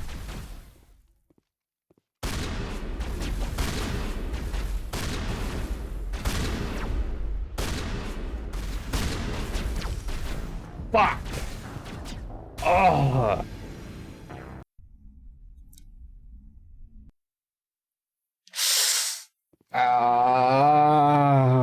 Now I've got to do that all again, and I don't have as good of a shotgun. Motherfuckers. I definitely like what they did with the medkit stuff, and yeah, 2 and 3 extra credits instead. It's nice.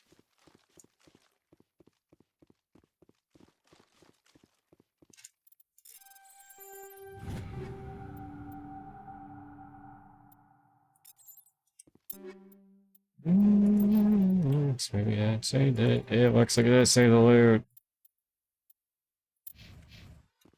Fuck yeah, it looks like it did say the loot. That's amazing. Yay.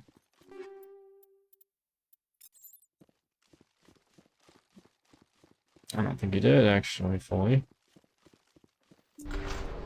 Maybe we sent here. Come on, give me top 6 again. It's really nice. It's really nice. Give me Katana 6. There it is. There's my Katana 6.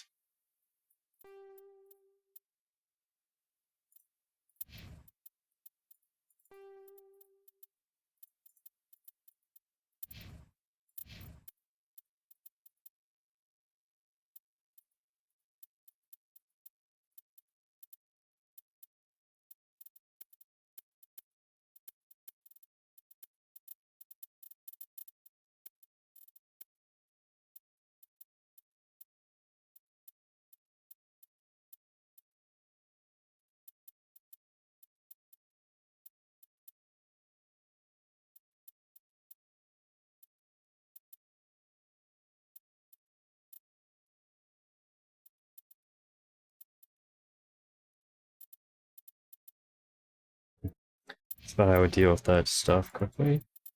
Alright, here's where I can do this. You know?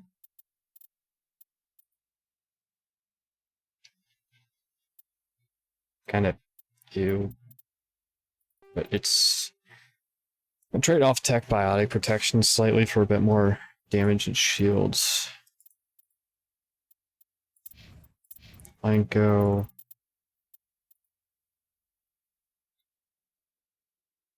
Again, trade that off for better.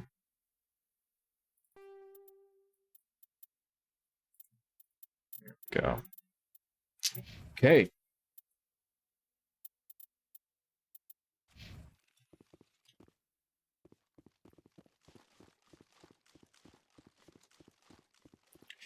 Alrighty.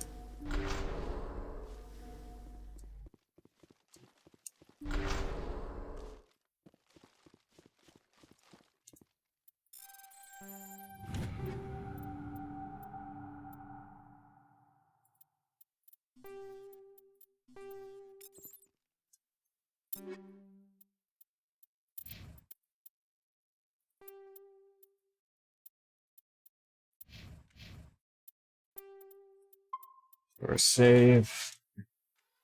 He dropped the data module. It's a miracle the data module's still intact. Joker can transmit this info to Alliance Command. Actually, I believe that I can reload.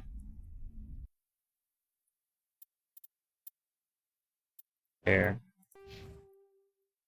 There.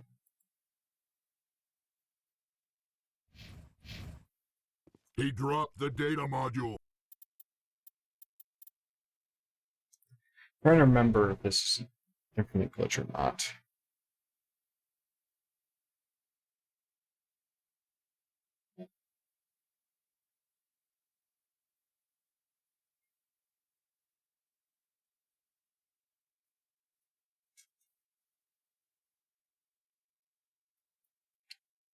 Okay.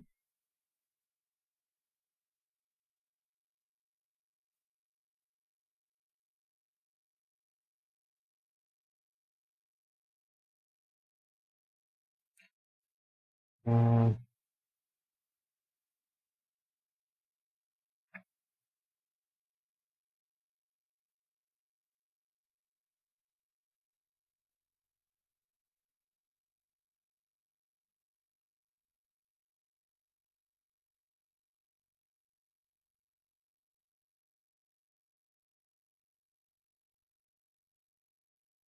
mm-hmm. Trying to remember.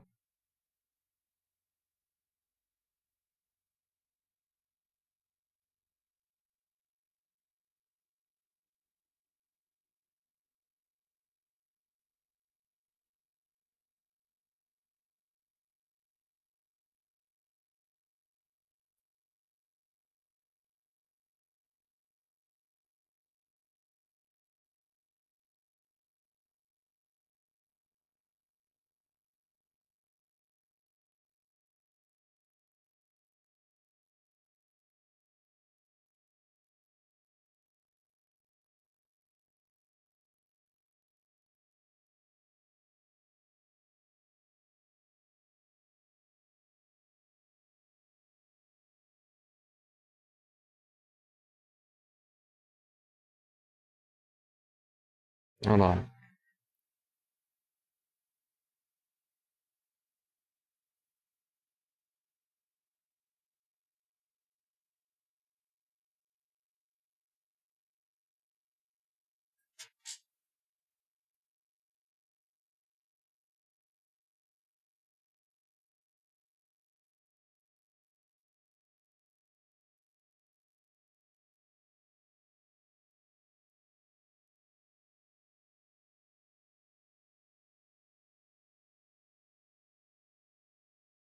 I forgot of crate. Oh well.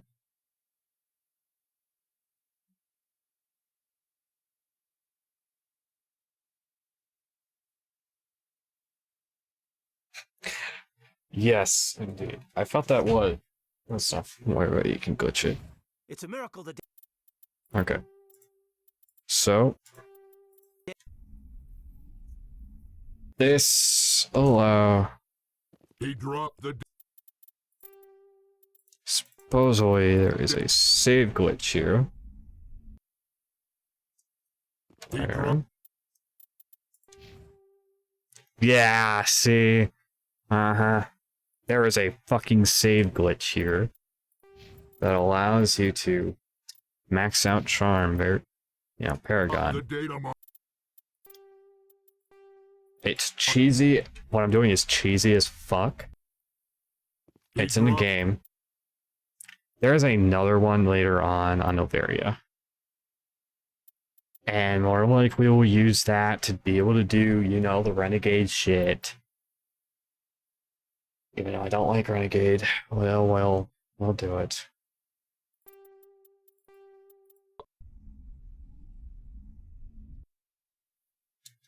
He dropped the data module.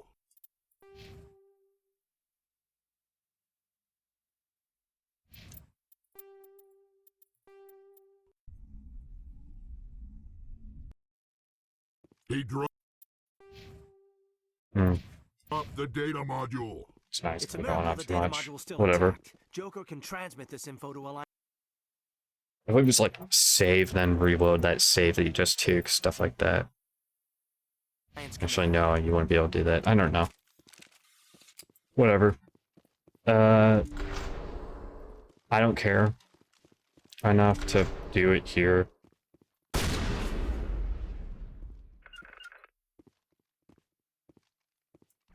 You know, I don't care enough to do it. It's like I can, I don't care.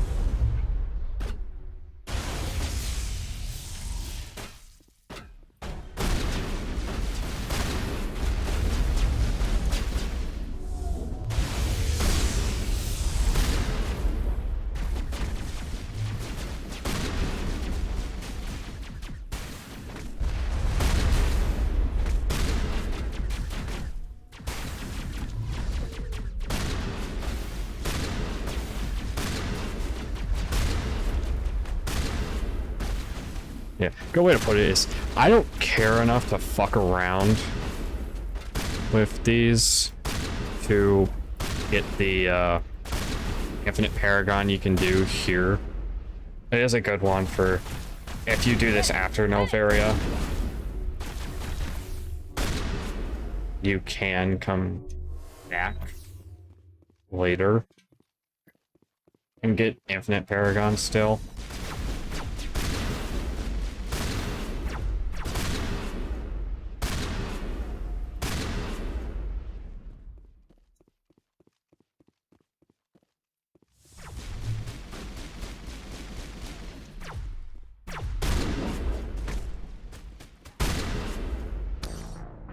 And there we go. Fucking hell, I kind of knew I would die at some point there. Oh well. Yeah, fucking hell. He dropped Maybe they did fix that one fully. the data module. It's a miracle the data module's still intact. Joker can transmit this info to Alliance Command. Right. Well, I'll just say, I know at one point that was a thing. Whether it's still a thing in Legendary Edition or not, I don't know. Nor do I honestly really care to keep fucking around with it to see.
Hmm.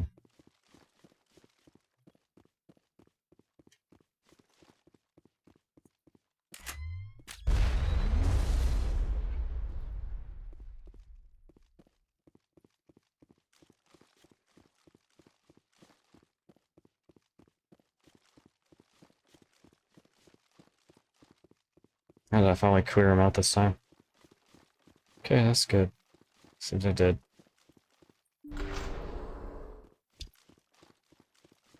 Yeah, there was an infinite glitch there that's gone.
This world's a bit of a bitch. Oh, right.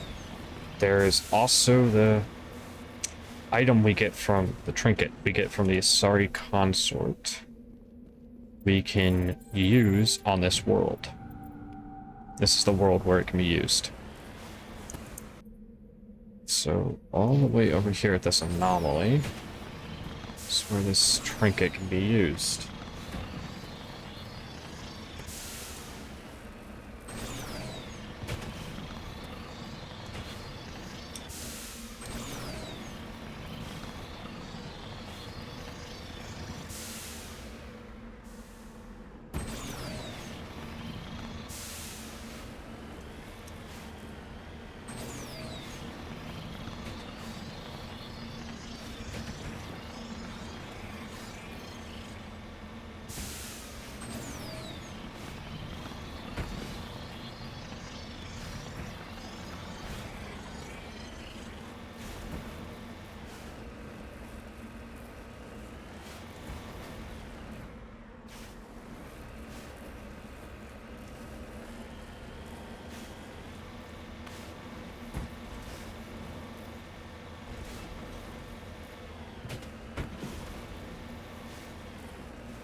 Okay, here's the profane ruin. Just so you know, this shit will never come up ever again.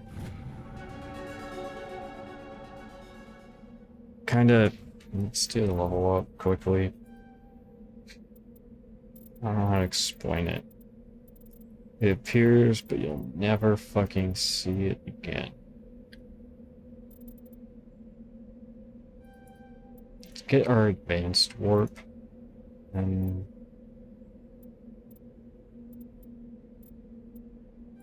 throw that into there. Keep up medicine. Keep up fitness.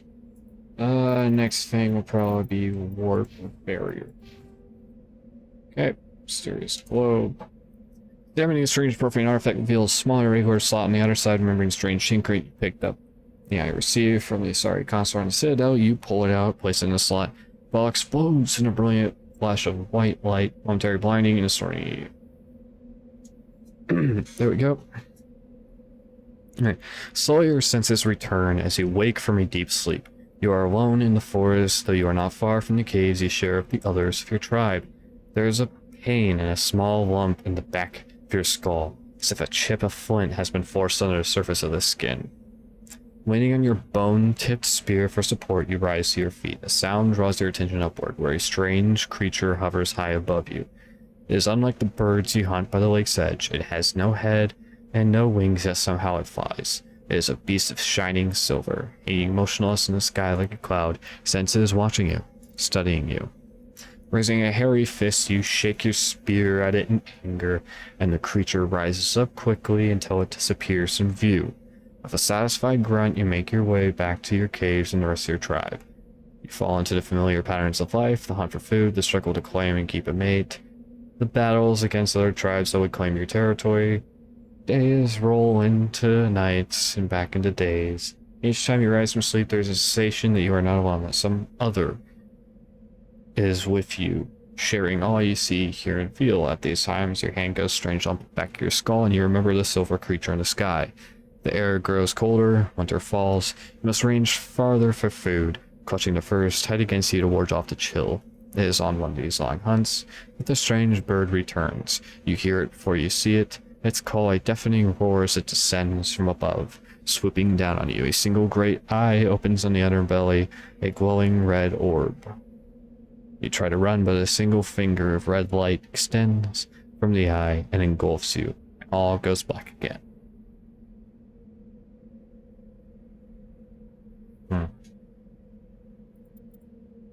Alright. You awaken an instant later and find yourself on Alatania, lying on your back, the profane artifact looming above you undamaged, your pants sitting above you. They help you to your feet. Puzzled. There was a flash of light and you just toppled over, one explains. Are you okay, Shepard? The other asks. This their way of not knowing what companion you had with you, so acknowledging your companions. You don't answer right away, wondering if the implications of what you have seen, the memories of a Cro-Magnon hunter, captured by an implanted Porphyrian data recorder.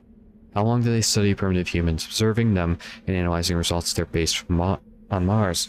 And what, if anything, did they learn from us? I'm fine, you finally reply, realizing it's a mystery you'll probably never solve. Forget about it. That's true. Forget about this. Because it never, ever pops up again in the series. I shit you not. It's like, hey, we had this. Okay, cool. Is it gonna ever appear again? Nope. Well, fuck.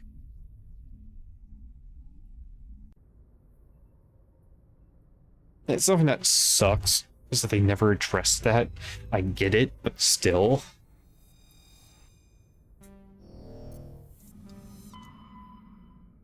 Okay, we can read the Attican beta.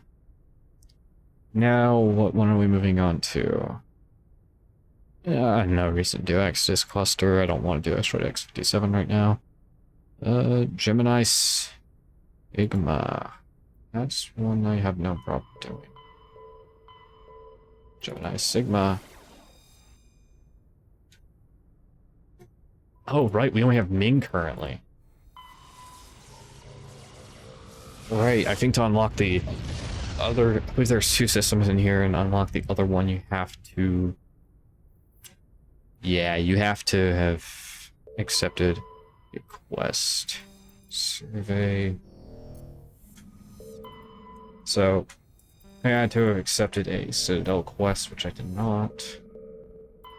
Actually... I don't remember now. What's this one?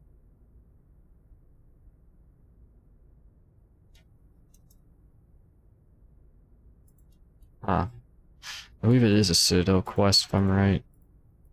Okay, whatever. It's MSV Warrington. Eesh. Alright.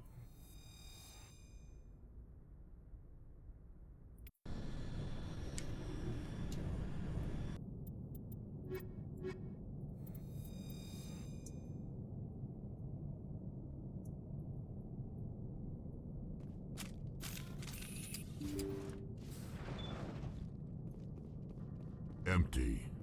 Someone must have shut down all systems, except basic life support.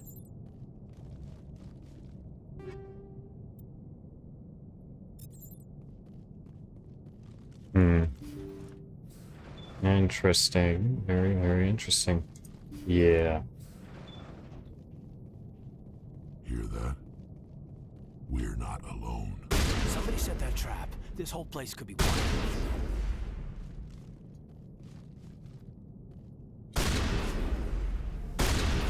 Yeah, something to keep in mind, everyone.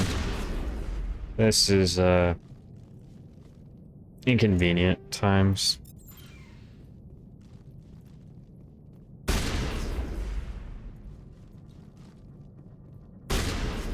Oops. Didn't mean to hurt myself there.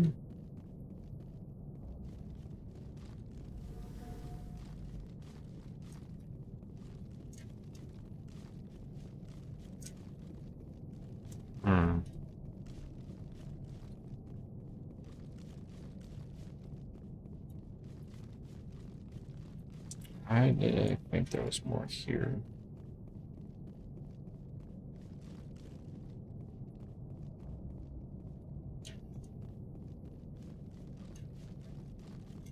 I don't know why there was more here, but I did. Whatever.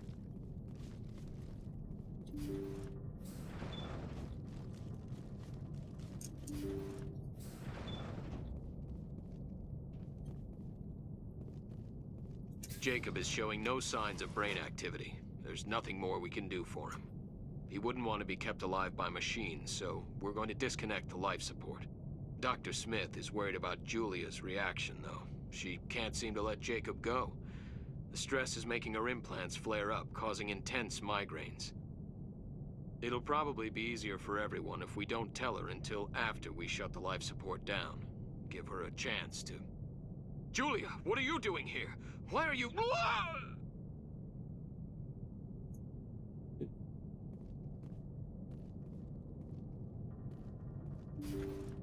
Yeah, MSV Warmington has a sort of sad story to it. Just unfortunate truth. Very sad, the story for MSV Warmington.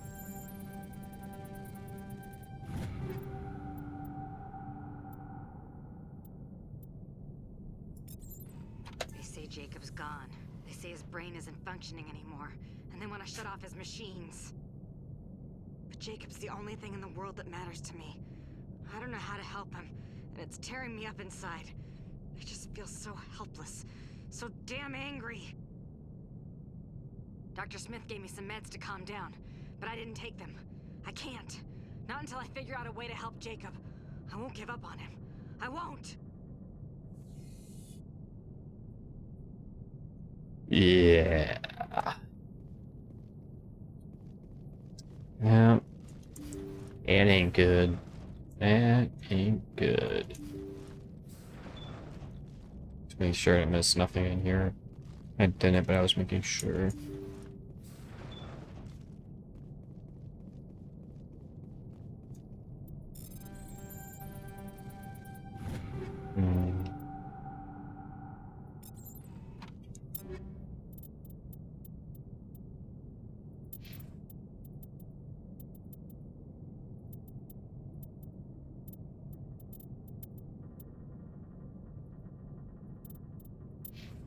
Yep, Katana 6.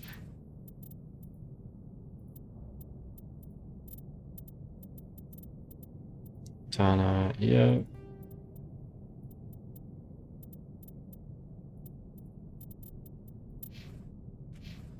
Go. Jacob's not going to make it. His brain was deprived of oxygen for too long. There's nothing any of us can do for him now except let him die with dignity. It's what he would want.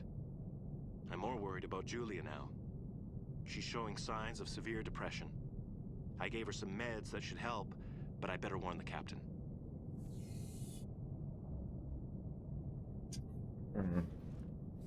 Nothing good.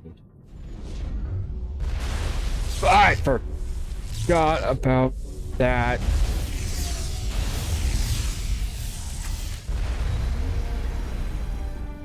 I forgot she just suddenly comes out to attack you.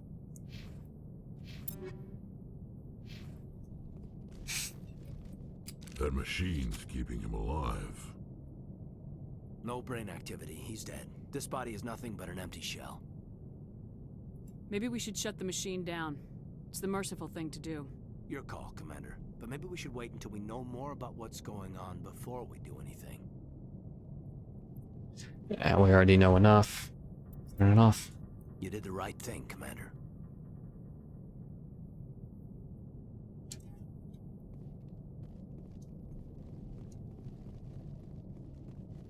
Anyways, all his crew, yeah, all the crew, people he knew are now dead. It's kinder to let him die than to not.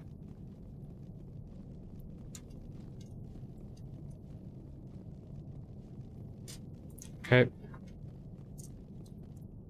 Just go.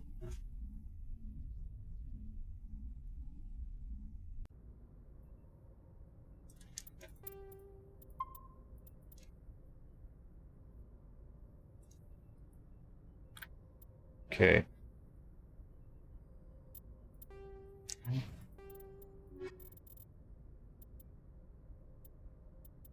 Lost module, lost freighter. Sorry, everyone, I want to update stuff. Lost freighter, lost module. There we go. Alright.